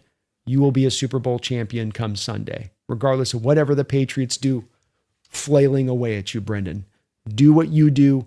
Operate in what you know is that blueprint that's been so successful. And this is going to be a win, and probably, to your prediction, a comfortable one at that. Folks, we will be back next week. Please, again, hit that like button and sub on up. But beyond all else, we shouldn't have to remind you here with the team on the edge of winning a Super Bowl. We shouldn't have to remind you with the team on the edge of maybe starting out a dynastic run, but we're going to do so anyway. Don't you ever forget. Don't you dare forget. Stay locked in here throughout this weekend. And please remember, go Hawks. Go Hawks.